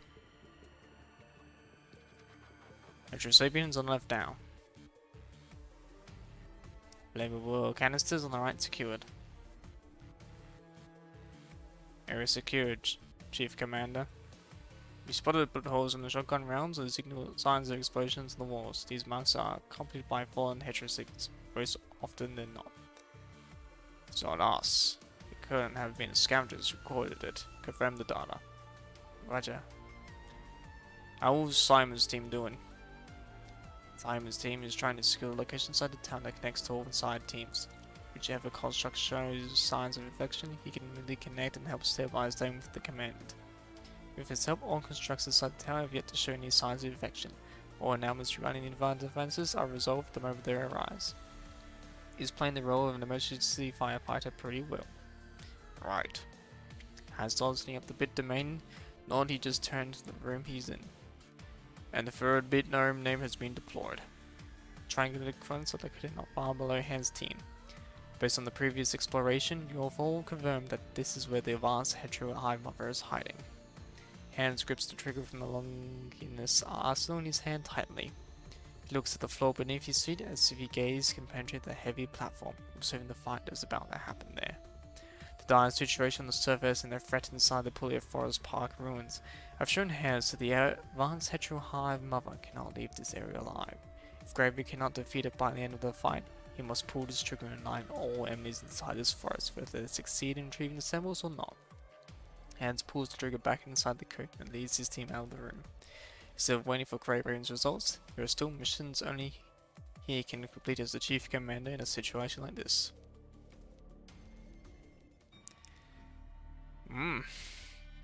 That's not ominous. As you lead Grey Raven inside the fast space ahead, you find the hetero hive mother suspended in mid-air. It is even bigger, more complete than the test subject you saw before. Your terminals keep sending out warnings that this is the target of your mission, the advanced hetero hive mother. The cribs and umbilical cords extend from around you, connecting to the hive mother of some of them hanging helplessly like withered roots. This is the queen of the hive, the central process of all data received outside. Commanded, the enemy is making a huge impact on any of our devices. Understood. Succeed calculations here. Stick to plan. Roger. You step forward and fire at the hetero mother. The bullet gazes its tough exterior, leaving no marks but a crisp echo. But your actions awoken the previous dormant hive. You can hear curses coming out of its body. Cannot. Hive mother's mumbling gibberish like the one did in the sewers, which covers the connection between the one and the one before you. You send its aid. Immediately, its tentacles strike at you with unfathomable speed. Now. Copy. Lucia rushes before you, her red card on her sheath, severing tentacle reaching for you. The thruster behind her buzzes. Even when the exoskeleton is temperature regulated, you can still feel the temperature around you drop. A freezing breath emits from Lucia's thruster, and the hetero hive mother's movement is visibly slowing down. That statement lasts about a second, as Lucia raises her blade and thrusts at the gap in hetero hive's mother's shell. It suddenly bursts with immense strength and dodges, putting some distance between them. The invading hetero hive mother suddenly freezes mid-air, multiple pink electromagnetic walls holding it firmly in place. Emily pinned down. Fire. You fire again at the hetero hive mother. This time it does not pay your bullets no attention like the first time, and instead it shifts its body when they're about to hit. Like the first time, however, the bullet hits its shell and ricochets to the side, leaving a mark on the wall of the CVF. Commanded, I'm ready. Activated. Roger. With your commander, Lee presses the button on the machines nearby. Ever since you fired your first bullet, Lee has been sneaking to the side trying to repair those devices. While the rest of you try to draw the hetero hive's attention, buying him time, the mechanical devices buzz and the punishing virus concentration in the area begins to decrease. The rhythmic concentration the hetero hive's mother shows sped up its reaction to the change. Every push it would stress its exterior immensely, giving it a seizure. But this is not a phenomenon you know about the hetero hive mother when the punching virus concentration lowers. Your doubt lingers upon a moment. The window of opportunity of the granaries of Kratom must be seized, so you hold down the trigger of your gun, aiming not at the shells, but at the countless umbilical cords above it. They snap one after another. These wires upload information from the outside. The broken ends of the cords start to wilt and pale. The scarlet liquid cannot hold its own weight. It spills from the broken cords driven over the heterohyme before flowing to the ground. You notice the hint of black liquid within the redness coming forth from the broken umbilical cords by the pulsating retracted shells of the heterohyme mother. No, no! Lucia leaps forward, encompassing the heterohyme mother with her unbroken tidal-like strikes. Within the glistering reflections, the heterohyme mother curls up on the ground in a strange position, its shells trembling from the blade and its retraction, as if they're going to be peeled away from the pressure.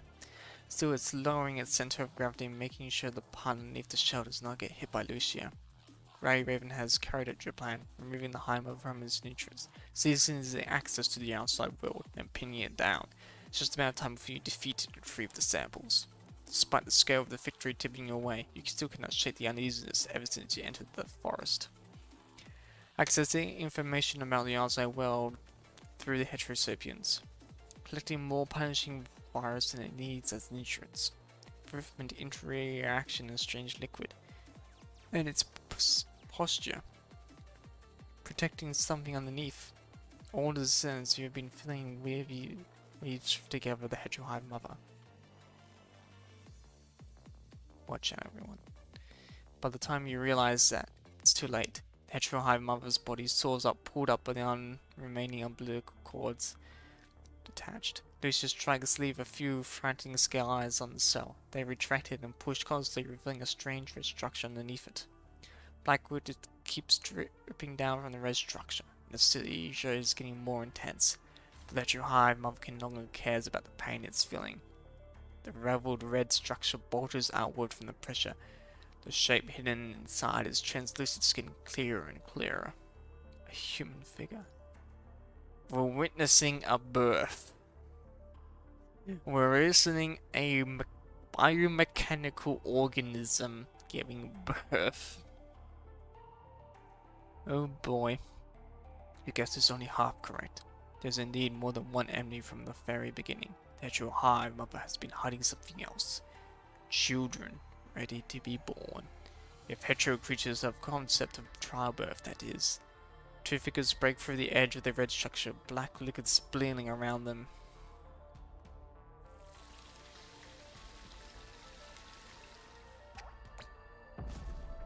Oh dear. The last drop of liquid emptied, the two figures dropped to the ground. After what had seemingly given birth, the weakened hetero mother was hung by mid-air by a remaining umbilical cord, its tentacles swaying the air from gravity. My children. Everyone grabs hold of their weapons instinctively. The tremendous pressure makes it difficult to breathe. If the heterosapiens were imitating humans after the red tide devoured them, similar to the projections, too before you have transcended imitation, they are crafted and polished, perfect human-like products. Their hollow eyes sweep the grey ravens, but you do not feel them focusing you at all. Their gaze pierces through the crowd and extends toward the species you belong to. Humanity. Este no es nuestro final. This is not our final destination. Est, my friend. For some reason, their voices were oddly familiar to you, but they were not the ones who were speaking, but someone else. The man and woman's speech is so far removed from the starting of the heterosapiens, it's clear they have gathered enough knowledge from the countless heterosapiens out there in the park. It's taken them about a dozen seconds from birth to fluent speechlessness, but their blank expressions tell you they are still mimicking phrases from others have said, instead of presenting their own ideas through language. The urgent situation makes it difficult to think about who they are mimicking. The enemies raise their heads and a strange gust of wind blows past you. Hetero creatures seem to have evolved to a new height at that moment. And we got to witness a birth.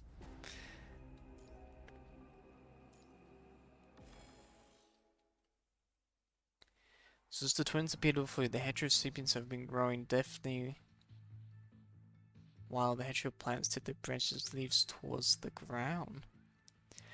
A celebration as well as a show of submission. The sharpness blade might slay the dragon, but it will not stop a calamity. Seen before, the most perfect creation of the punishing virus instead of the heterohyper, the mightiest squad pales in comparison. Powerful blow slams you onto the wall of the tower. You cannot help but cough with your lungs pressed. Look down and live in your arms. Who managed to evade the strikes from the twins when you pulled her away. Even with Simon helping you stabilize the constructs, you're at your limit, keeping the freak ravens from getting infected right now. Move, damn it.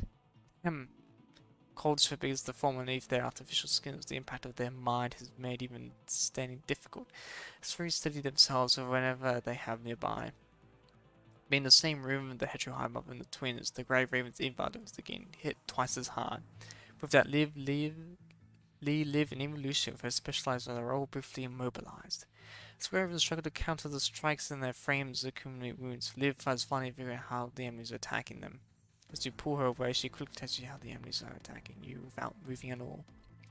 Black cylindrical palette is the true face of the high-speed flying attack. Even in the blink of an eye, Liv has still managed to catch that the pellet was the bullet you fired at the heterohyper mother previously. No. That thing is not a bullet. It is an instance of them imitating your attack. From our analysis, the damage about this attack is far beyond that of a bullet of both humans and constructs. The twins can speak clearly, but it does not mean they are beings capable of communicating with speech, because since their births, you can all feel their hostility initiatively.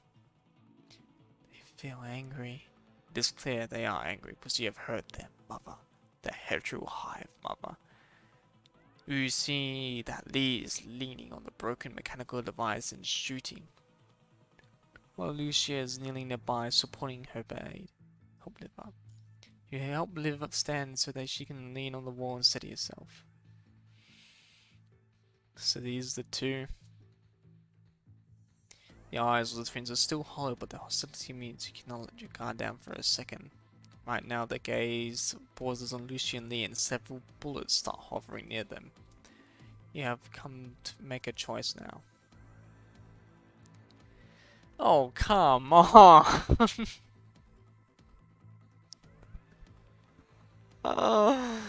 Oh, this is rough. You focus the power of your exoskeleton on your legs and dash toward Lucia. The initial speed of the mimic blows from the twins is not too high. If you ignore the side effects of push your exoskeleton, you might be able to do something before the bullets speed up. Leg motors crack, and with the warning of overloading, the bullet grazes your back, but you manage to rush to Lucia's side in the last moment, pulling her away from the bullet's trajectory. Command it! Use this! Lucia immediately understands what your objective is, and uses all of his tricks to pass you her katana. Pick up the katana? Receiving her blade, you immediately fling it toward Lee. The katana crushes the mechanical device Lee has been leaning on, making him fall to the ground and avoid the bullet that went for him. The side effects of begin to kick in, and your legs go limp, sending you and Lucia tumbling down. After rolling for a few minutes, you finally steady yourself with the defense system of the exoskeleton. Fire. You open fire on the twins, but all your bullets are blocked before they even reach them. The weakened heterohyper stands in your way. It is limping inside the pool of red and black liquid on the ground, around which scattered shells broken off from the pain of the birth. Its body slowly rises, the red structure that gave birth to the twins still bearing a clear scar. Black liquid spills out from there occasionally. Even when weakened, it still raises its tentacles high, guarding the twins. You will not be allowed to hurt my children. Your mind suddenly begins to get hazy. Light around you fades, and your abdomen delivers you a sense of searing pain and a warm touch. You look down and see one of the heterohyper's tentacles piercing through your flank, and distinct from our mother. No. Commandant! The twins instinctively try to attack those who attack the Hedgehog Hive mother. The Hedgehog Hive mother instinctively strikes at those who want to hurt the twins. You bite down on your lips and the blood spills from your wound down your mouth, but the pain has snapped you awake for a moment. Reach out. Use one hand to hold on its tentacle while the other hand rejects the magazine from your pistol. That's pretty badass. Cough. Using your mouth, you draw a new magazine from the stripe over your shoulder before swiftly reloading your gun. An emergency tactical reloading action learned from Lee. Need him shoot. Use your right hand to press the pistol against the tentacle. The hive mode does not react, clearly not considering your shots as a threat. And that is the moment you've been waiting for. Pull the trigger. Your pistol roars and punches smell of explosive fills your nostrils. The Hedgehog Hive mother's tentacle breaks from your shot. Explosive rounds. Your first shot was a misdirection, tricking the hive mother into thinking that your bullet would not hurt it. Even though the situation is spiraled out of control, your initial misdirection has still provided you an opportunity to turn things around. You used your remaining strength to change the experimental bullets the pilot gave you before leaving.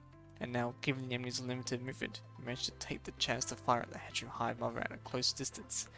Heavily wounded, the Hedgehog Hive mother screeches and retreats while the twins rush towards its side. In the last few minutes before you fall unconscious, you hear thunderous explosions. The platform before you begins to crumble, and the Grey Ravens and you fall with the broken platform to a lower level. After a brief moment of free falling, a construct clutches you. Darkness spreads across your field of vision. The last thing you see is a familiar uniform. Chief Commander, we've rescued Grey Raven. Chief Commander, the lower platform was cut off by the explosion. We cannot retreat the way we entered like we planned. Start moving up. We depart with the exit Harley Joe makes at the top of the tower. Hearing the construct's reports, Hans immediately orders the teams to switch direction and retreat upward. The enhancement has become a burden to the Commandant. I'm adjusting the energy output of the exoskeleton, using them to keep the Commandant alive. Lucy and the others finally shaking off the effects of the interference and then immediately rush to your side after standing back. How many gosh damn times do I have to be in a near-death experience? I've lost count now.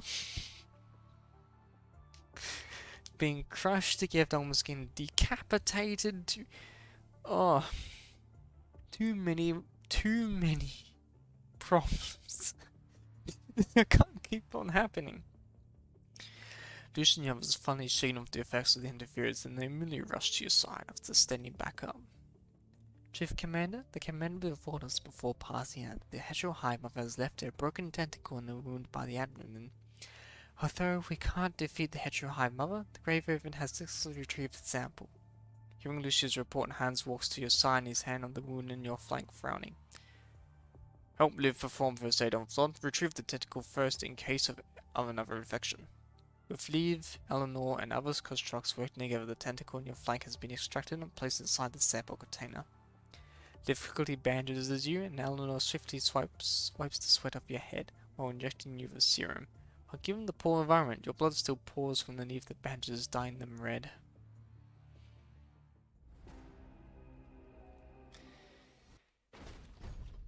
Oh.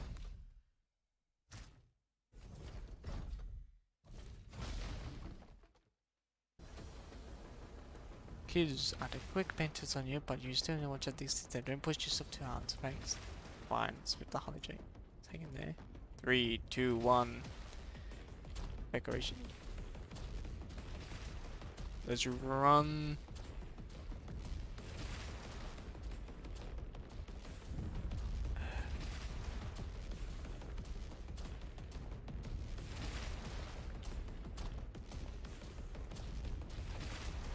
He's gaining.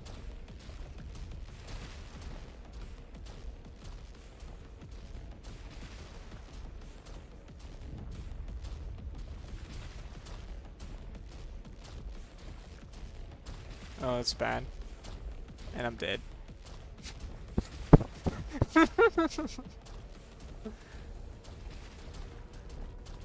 Oh dear.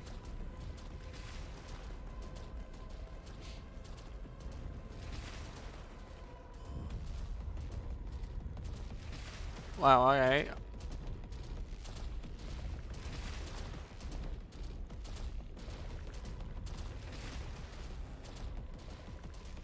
Run. Run, live, run.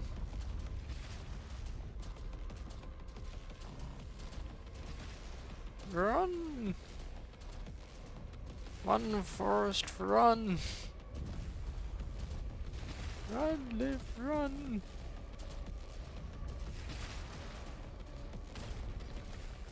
Run, run, run, run. Keep on running, keep on running. Aha. What a loser. Get baited. Yeah, elevated 6, but it's gotta let us reload.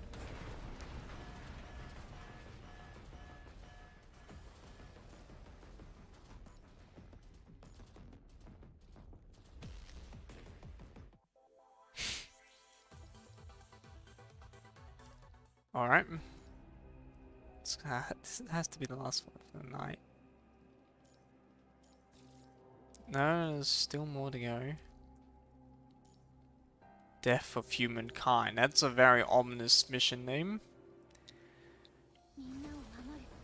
The Death of Humankind. How many games?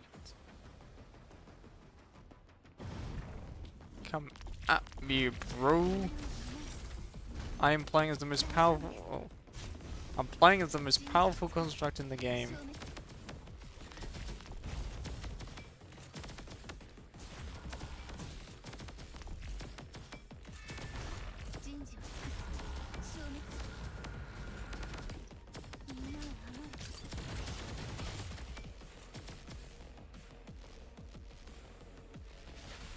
Alright. The arena battle scene smaller.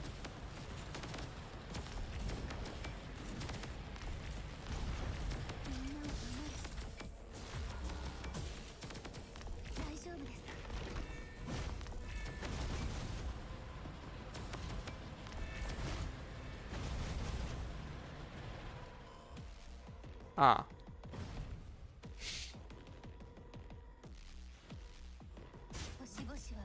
That was my mistake.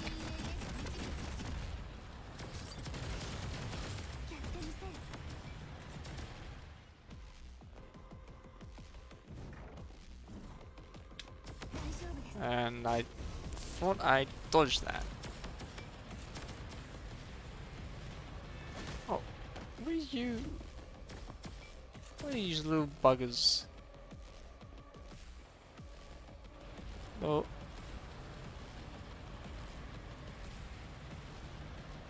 This is actually kind of intense.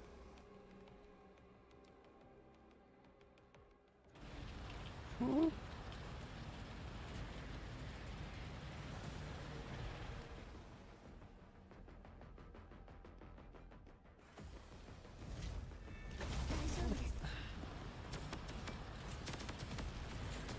Oh, that works.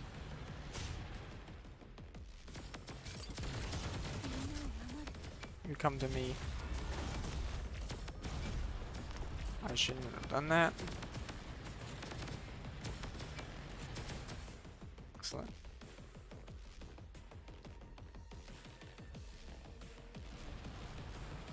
Alright. Well, you missed your loser.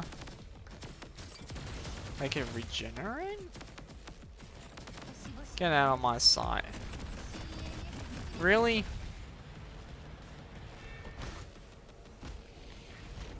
Alright, don't use my specials. Oh, I'm gonna have to redo it because stuff you, I guess.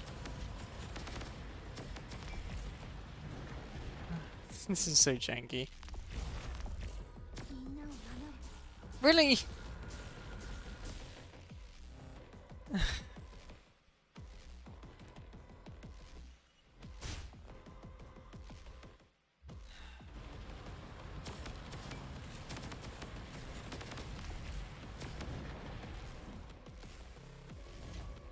What the?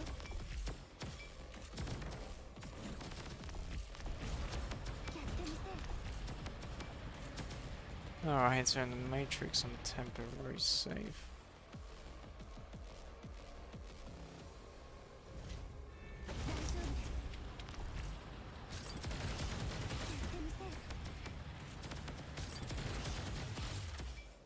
Alright.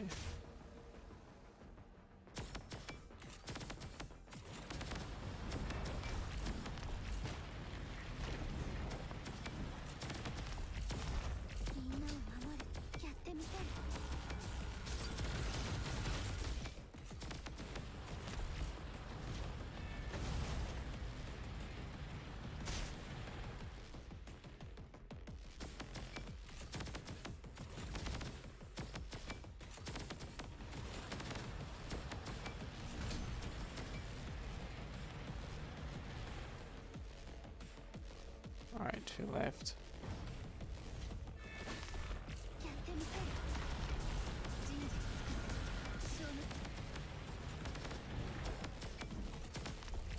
Oh, come on!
So incredibly dangerous. Never thought I'll focus this much on that bloody campaign mission. I'm focusing more on this battle than the bloody polyphage. Actually, the polyphage battle's a meme.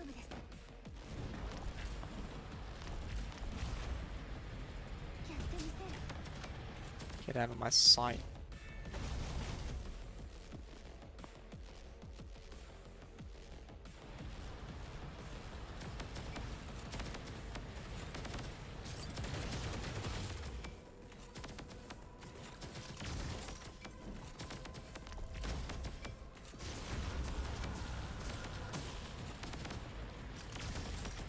I need a full triple beam to get rid of these guys.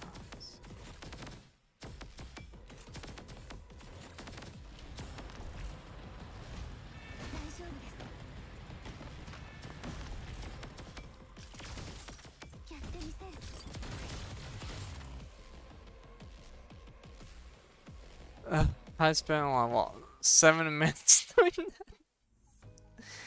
After noticing the situation inside the tower, Harley, Joe, and Yata have extended extraction points further inward, finally reuniting with Holly just now. Following Harley, Joe, and Yata, everyone's side retreats according to the extraction points they established. The sea of heterosapien remains around the area speaks silently of what the two have encountered. The enemy's howls rise from within the tower. Despite the retreat being incomplete, Hans knows he can no longer wait. He pulls the trigger of the longest arsenal. In a few minutes, the most powerful weapon humankind has invented will bring its judgment from the sky, annihilating all enemies. And yet, the signal from the trigger has not been sent. There can be 2 possible reasons. Either the bit domains were destroyed, or the nodes haven't malfunctioned. Looking at this terminal, Hans can see the nodes securely planted, meaning they have not been destroyed. Instead, they're not working because they have malfunctioned for the effect of the hive of the twins. There's only one way to solve this. Someone has to return to the nodes and calibrate them manually. Realizing that, Hans puts the trigger back in his code and looks at Simon and Harley Joe, who are helping the rest of the retreat. Harley Joe? Yatta, and you have the highest mobility. You turn in charge of bringing the sample back to Babylonia, and after we're back on the ground. Roger. Yatta and I have disassembled the portable rocket. Once we're outside the range of the park's surface to air arterially, we will use it to lift the sample immediately. Vanessa, you will be instrumental in helping you guys retreat from the heterosapiens in the park. Once you're on the ground, regroup and follow her orders. Understood. I'll let her know. Protect Simon on your way out. Vod is dying, so Simon is anyone who can protect the constructs from being affected.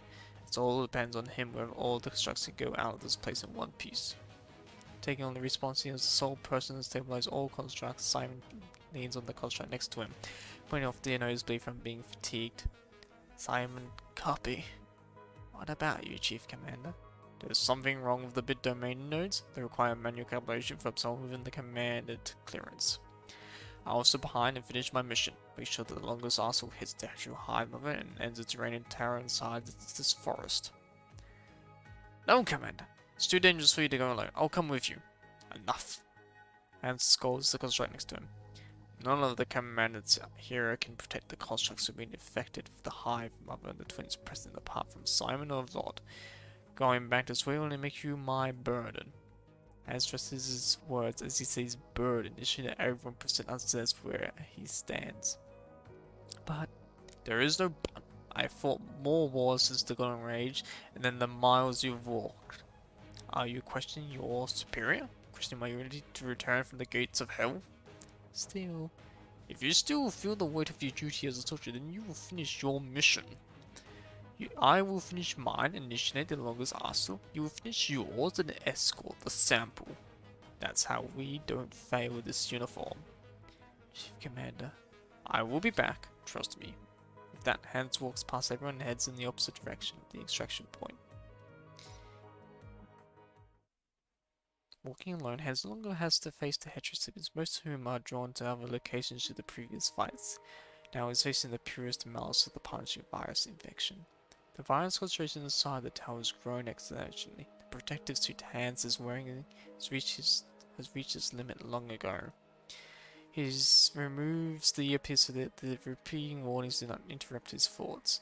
Right now, his mind is sharper and more active than it has been. Move forward. He walks straight towards the bit domain that requires his manual calibration. That is his mission, his duty, his unwavering belief as a soldier. Capillaries underneath his skin begin to burst. Hans starts to sweat blood, soaking the protective suit from within. His organs, having gone through multiple enhancement surgeries over the years, started to show worrying symptoms a few months ago. Now those symptoms are getting worse, sending immense pain to his brain. With the pain that can topple the toughest giant, Hans keeps himself awake. He wipes the blood sweeping out of the corner of his eye with his hand so that his vision is not obscured. As in habit, his hand wipes past the corner of his mouth after that. Ha! Even when he hates to admit it, the rise of the corners of his mouth reveals the joy Hans is feeling right now. He knows exactly why he's so ecstatic, because as a soldier, he's not lying on a hospital bed somewhere in Babylonia with tears plugging into his body as he experienced the last moments of his life. Instead, he is spilling his last drop of blood on the battlefield, fighting to meet his end. His body will not be perfectly preserved in the coven of flowers and adornments, when to be revered and praised. No, he will lie on the front line all alone, with no medals to tell his story, save for the one on his chest, a blossoming flower dried with his own blood. That is the best honor he can ever get. Hans has never questioned his initial choices on the countless nights after the great evacuation. He will not, and cannot doubt his life because of shame. That would be him betraying the past and veiling humanity. Having survived, he has spent his life to the fullest. He must make it worth it. Ugh. As he walks, Hans suddenly feels his foot give way. His right leg has gone limp from all the infection and exhausting flights. So he uses his rifle as a crutch, hobbling forward. Whatever it takes. Even your life. As a soldier's life is humanity's leverage. To be utilized to my fullest is my ultimate wish. Both Hans and Hassan know the Battle of the Pulia Forest Park ruins will be the last fight Hans can participate in. 10 meters. He is glad that he's not betrayed his vow. His right hand can no longer hold on his rifle and Hans falls to the ground. He cannot wipe away the blood coming out of his eyes anymore. Using his still mobile left hand, Hans crawls forward, undeterred from his target. Move forward onto the end. From an opening of the tower, Hans sees the starry night sky. Last time I saw something like this was before the great evacuation, wasn't it? Since then, he has no longer smelt the grass on the field or admired the stars on the surface. Nowadays, Hans is closer to the stars, a ghost haunting the space beyond Earth, a tombstone of the Golden Age. He no longer has to look up to the sea of starry night, yet at this moment, what he wanted to see more of is his home. He was not forgotten the glory of being a soldier. He has sworn to put all fire that threatens humanity. Hans has not stopped. Traitorous friends, ravaging, corrupted, deadly nature disasters, he is not stopping now. He is the great soldier, a role model in the army, so he suppresses all his feelings and buries them deep inside. He is, as he always been, fulfilling his duty as a soldier, and he moves forward, paving the road to humanity's victory with his flesh and blood. I will be back, trust me, I will be back. Well, I never left. Roger. Yato and I have just assembled the portable rocket. Once we're outside the range of the park's surface air artillery, we will use it to deliver the sample immediately. Simon, copy. If it is Harley, Joe, Simon, or the dying soldier who risks their life to retrieve the sample, Hans can feel the same spark. The will to move forward, passing from soldier to soldier. The soldier might fall, but the passage does not stop. Hans' fingers can feel the exterior of the bit domain node. He reaches out in the dark, finally opening the manual calibration mode on the node. If someone opens up Hans' protective suit, they will be surprised it seems still moving. His body has already begun to rotting from the infection. His organs have almost stopped working even before the infection started. Natural hive mother must be destroyed here. It cannot threaten the generations that come after him. Hans thinks as he finishes the calibration. With his last ounce of strength, he presses the trigger to the longest arsenal. The activation signal sounds out of place among the noise of the tower, but it's the most beautiful melody Hans has ever heard, grander than any symphony or orchestra. After many years at countless battlefields, Hans knows that his duty as a soldier has finally come to an end.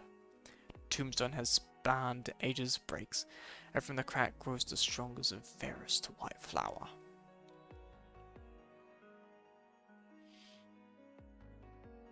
Arnold, I'm coming back.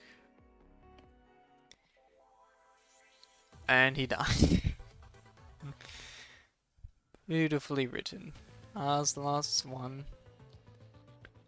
Might as well finish it off.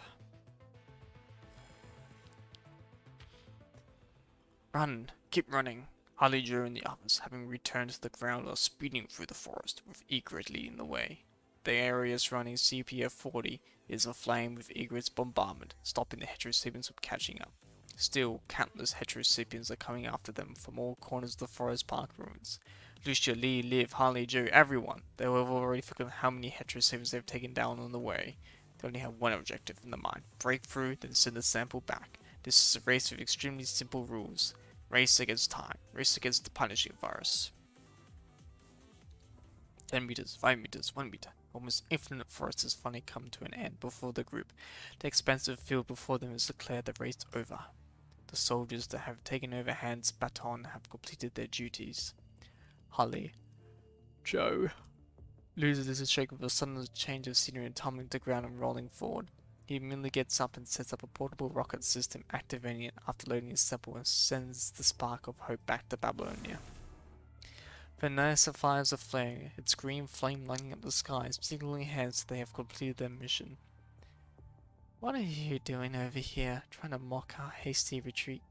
No, I'm here to fight the Egrets. As Chief Commander said, we wouldn't have gone out of the forest without your lead. You're all hurt too from the fire. Let's take a break before the enemies catch up. Yato and I will try and contact the other areas. Commanded, Harley Joe, there's a transmission from Babylonia. Now of all times, put it through. We just received intel from the near forest park not too long ago. While you were deep inside the forest, a small transport craft on the outskirts picked up 2 scavengers who claimed to have escaped from the ruins. They reserved serum from CPO-40 on the cardboard at their stores. and they are the last survivors in the forest park. Despite, we urgently dispatched large transport craft for your retreat. Please hold. After Babylonian's message ends, Hollywood passes on the message to group that just escaped. Moodily relaxes through. It is one of the good news they can get, all things considered. 2 scavengers, you say? Are they in fact actually scavengers? They're like the twins. Simon, we all got our own vile devices more or less dead. None of us constructs were affected. I'm glad I could help. Help you all. The chief. It's good I can share Fod's burden. Right. Can't believe you did it all yourself. That's Simon? Simon? The construct stone starts getting nervous. He sees blood dripping down his uniform.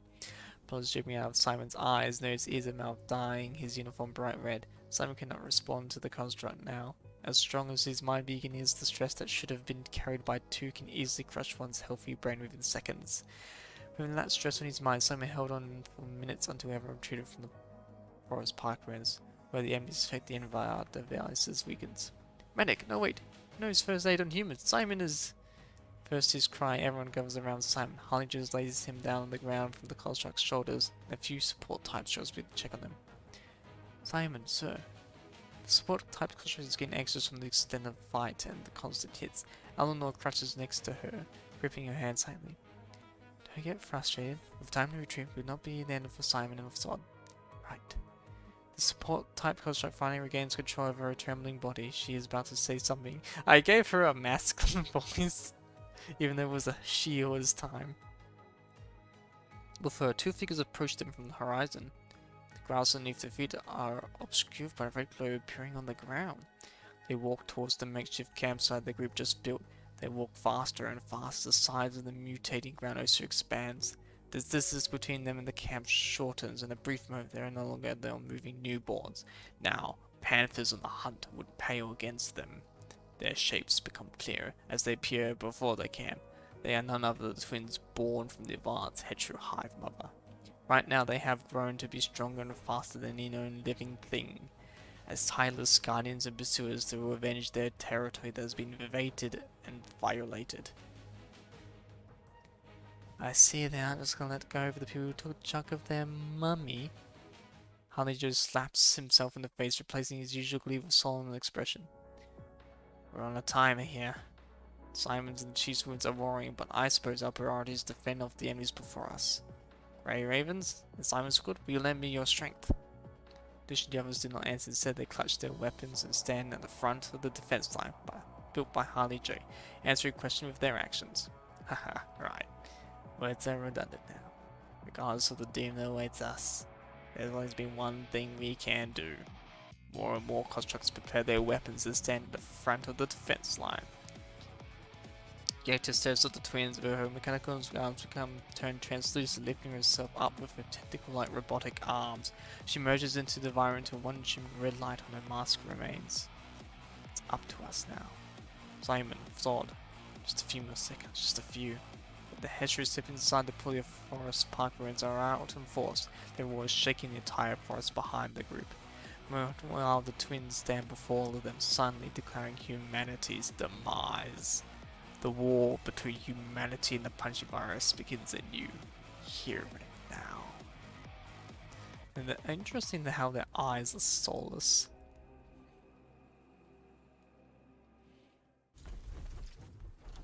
Well, that's an introduction.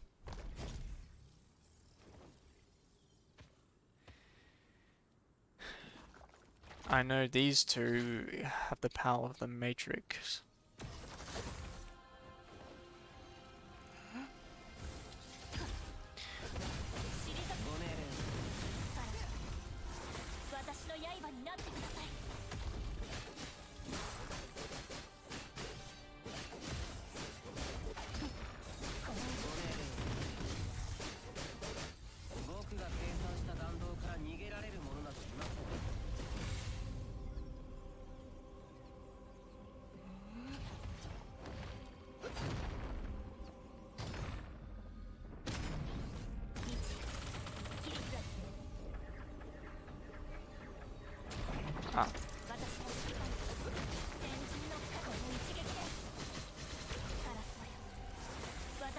This is such an interesting fight. Oh. I am failing all the matrix ones.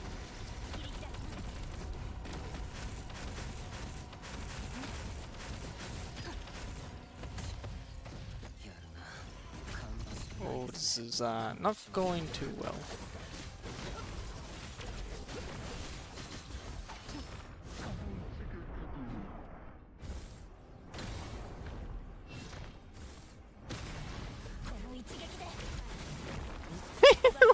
This is fine. I thought the siren was bad.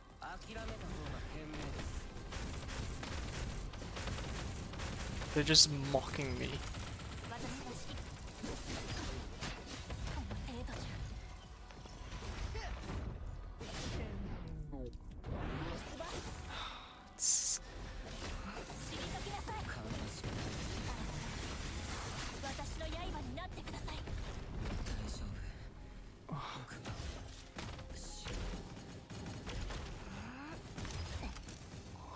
This is...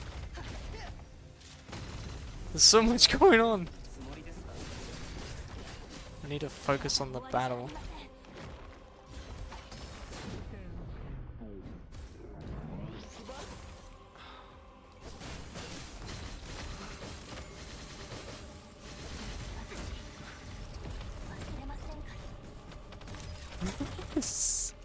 This is such a wild fight and I'm not doing too well.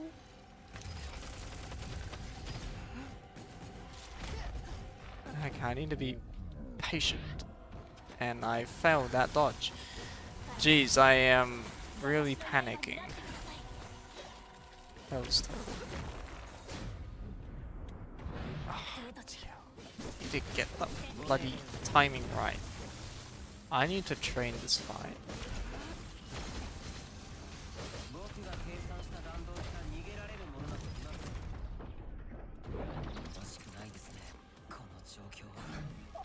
I don't know what.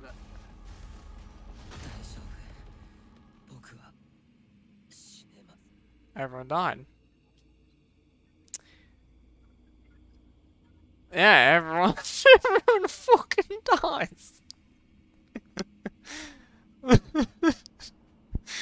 Okay.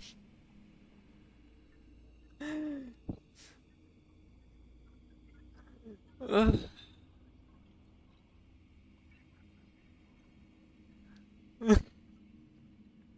consciousness is drifting in a hazy darkness, dreaming in the dream. In the dream, there are many blurry figures and loud noises. The signal of blackness is placed the red of an unending flame. Loud noises explode by ears, almost shattering your eardrum. In the next moment, all voices appear. The space is so quiet you almost cannot hear your own breaths and heartbeats. The blurred figures start to clear up. They are Simon and Hans, and the constructs that have taken part of the mission in the pulley of forest parklands, and the many, many constructs that you cannot save in the past. They are all saying something to you, but you cannot hear it now. They salute you at the end of all endings before fading into the darkness.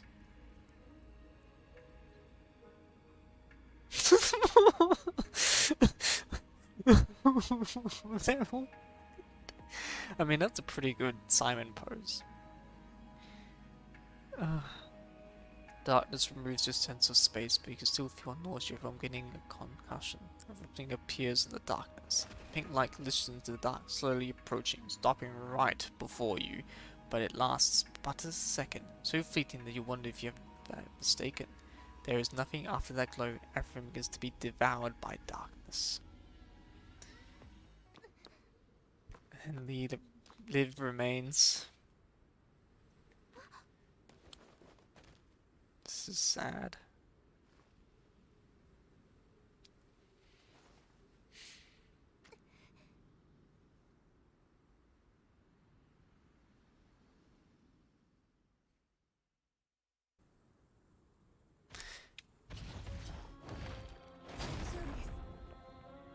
Do not leave.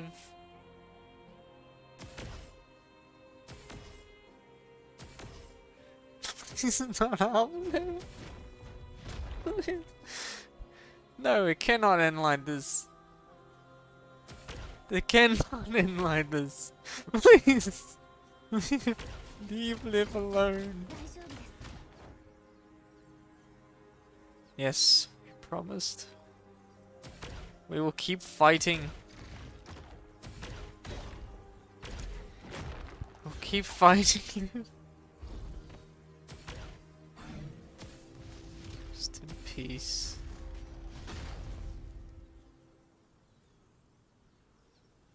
No. This can't be the end. As the twins stare before the heavily wounded Liv, ready to deal her a lethal blow, a flash of blinding light appears in the sky, illuminating the battlefield, turning night into day. A ray of light pierces the dark, the hope that humanity has been waiting for. The longest arsenal has finally arrived. Humanity's most powerful weapon passes its wrathful judgment from the heavens.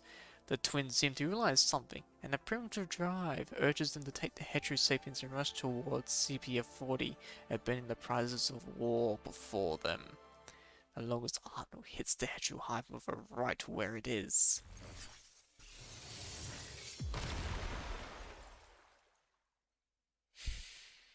Following that, a burning white light covers the twins and the heterosapiens that are approaching the tower. The hetero hive mother disintegrates to pieces inside the white light before further turning to dust, vanishing into thin air. Towering flame covers the moonlight as a searing wave of burning hot air spreads from the tower. Multiple explosions devour everything in a brief second. From an insignificant human lives to dream that never were. The longest arsenal has long finished striking. The heterosapiens have turned to dust under its light, disappearing from the face of the earth.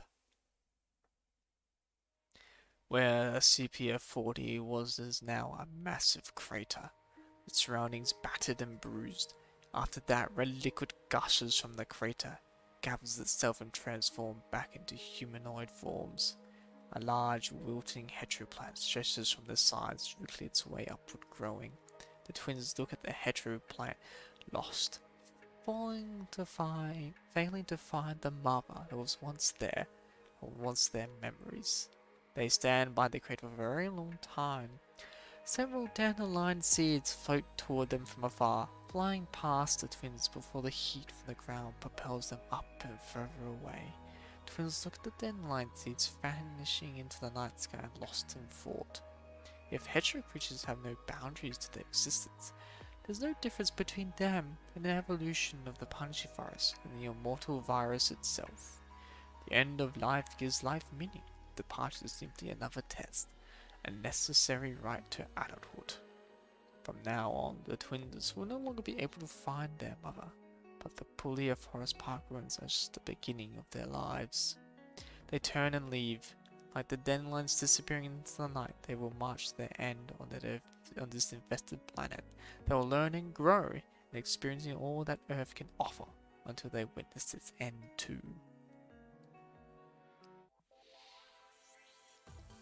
Bloody hell. It's still going. Oh, this is brutal. It's been several hours since the twins left the main battlefield of Puglia Forest Park ruins. The large transport craft mentioned in the transmission finally appears in the form of a burning carcass of a plane, crash landing before the teams had retrieved the sample of the hetero hive mother. Eventually, the different teams could only manage to save the pilot, and they begin to retreat on foot. But then they see the same thing regardless wherever they go. A crumpled CPF tower, farms burned down, and a lingering stench in the air like the air smell of white phosphorus burning through flesh. These distance from the punished virus has never left Earth. More and more people join the retreating forces. They abandon well-constructed defenses and lines in conservation areas, moving the front line back. To live, people are giving up on the rebuilt homes, unwielding weapons, and stored rations. Everything they built now is given up for survival, or they can now search for survivors. Liv drags an injured survivor forward. Even though her frame's almost entirely spent in the previous fight, Liv is still pushing herself to go forward. Every step she's taking stresses her frame. The feeling of pain spreads from her feet to her entire body, but does not stop her from moving forward. How many has there been? After settling solid in the rest, Liv returns to the front of the rescue line. Her mind is way too foggy to know how many times she has performed first aid and moved the wounded. I need water. The survivor makes a plea. His voice was weak but resolute in his last request. Hearing that, Liv immediately takes him to one of the last few water supply points within the ruins. But the water at the supply point is already murky and stained. The survivor on her shoulder never got to take a sip of water of his homeland before he passes. They were talking just a second ago, now they're all life apart. In the blink of an eye, a life passes away next to Liv quietly. Even with all the treatment she can do, Liv still cannot save this life from the call of death. Ever since she has become a medic, Liv has been in the company of death. She should be used to the fact that she cannot save everyone by now. But regretfully, she can still remember every name on the casualty list and the desperation she felt as they passed. In the face of death, Liv cannot become accustomed to it. The wounded cannot wait. Liv adjusts her emotions before she continues searching the ruins like a machine. Alas, she will not miss the next one. I must move forward. Liv is the strongest construct. Liv knows that as long as the punishing virus is ravaging Earth, no one can afford to stop their grief. Is the internal solitude of death the only cure of this depressing reality? Sharp machine parts are sanding down Liv's artificial skin, revealing the mechanical skeleton underneath. The constant act of moving the wound has had her hands sparking. Another crumbled wall has been moved. Liv wipes away the dust covering the face of the injured buried underneath, finding a small construct. Her short white hair darkened from the fire, stained with vital fluid and blood. I want to go home. But this is back when she was a battle medic. That's right, don't be afraid, I'm taking you home. Seeing the girl's face remembers a past memory. In the memory, Liv was lowering her voice to comfort the little girl before her. Liv was the last one facing the massive corruptor that destroyed the city. Stay quiet, I'll count to 3 and you run toward the hill, okay? The girl looked at Liv and nodded. In that distant past, army was also retreating like they are now, giving up on the districts one after another. During that retreat, Lee saved the little girl that was a similar age to when Liv is listed, adorned with silver hair like her. As she sees the girl who got turned into a construct got injured on the battlefield of despair, Liv begins to feel a sense of familiarity. A question rises in her mind. Did I really save him? Last time she saw the girl, she was alive, direct in her expressionless and fear. This time, she's another chilling construct like her, having trekked through countless battlefields. Having saved her from the hopeless battlefield, Liv has delivered her to countless wars to confront death. What she will think when she is about to die? Will she want to go home like she once did? If death is inevitable, should they have not suffer as little as possible? Can I really save everyone? Does everything that I do mean anything? Is this really salvation in this ocean of pain? It's not just her. And Simon, Lucia, Lee, and Zod. Everyone was filled their duty as soldiers to their dying breath, but now so much is lost. Breeze blows past the battlefield, sending a bag of hydrogen seeds from the little girl's arms to Liv. What flower will blossom? What fruit will they bear when the seeds are planted? No one will know. The farmers are gone. The farms are lost. The bag is damaged by the fire of war. The seeds soaked in blood and fuel. Liv looks at the hills and remains before her. She knows the scene exists not only here. The cities and defense lines lost all to look the same in the transmissions. Humanity is once again connected. Adelic, the Forsaken, IRU, the countless scavengers, not by hope, but by the desperation the punishing virus has brought.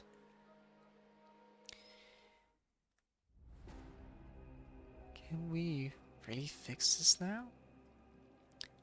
There's a high mountain after this one. Another battlefield of this war is over. As long as the punishing virus exists on Earth, nothing will be fixed. It is a Sisyphean struggle, where the momentary calmness is easily shattered by the next moment. How will humanity break this endless cycle? Still going! Damn, I'm getting tired here. Our parliament has established to build a better future for humanity.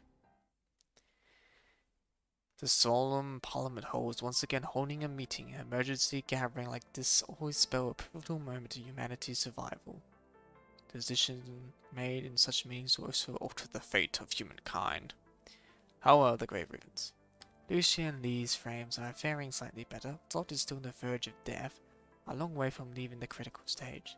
The changes in the service have made our contact with the ground forces more and more difficult. What I just reported happened hours ago.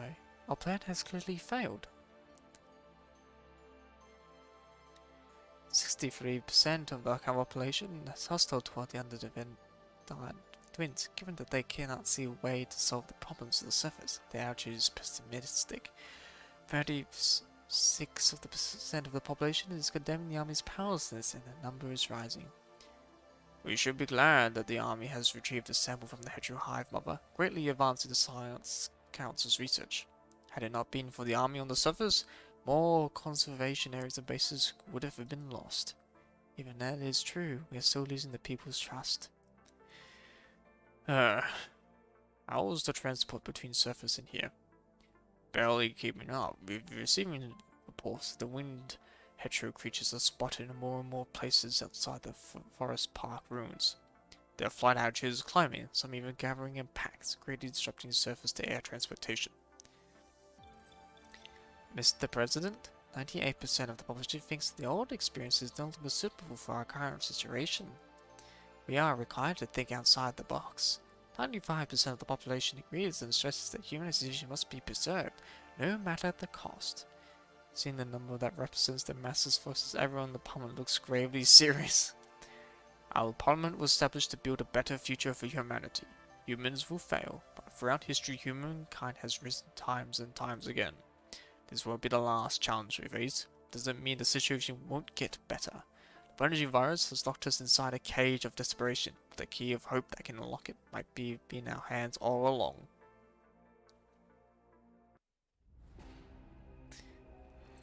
Which they now have.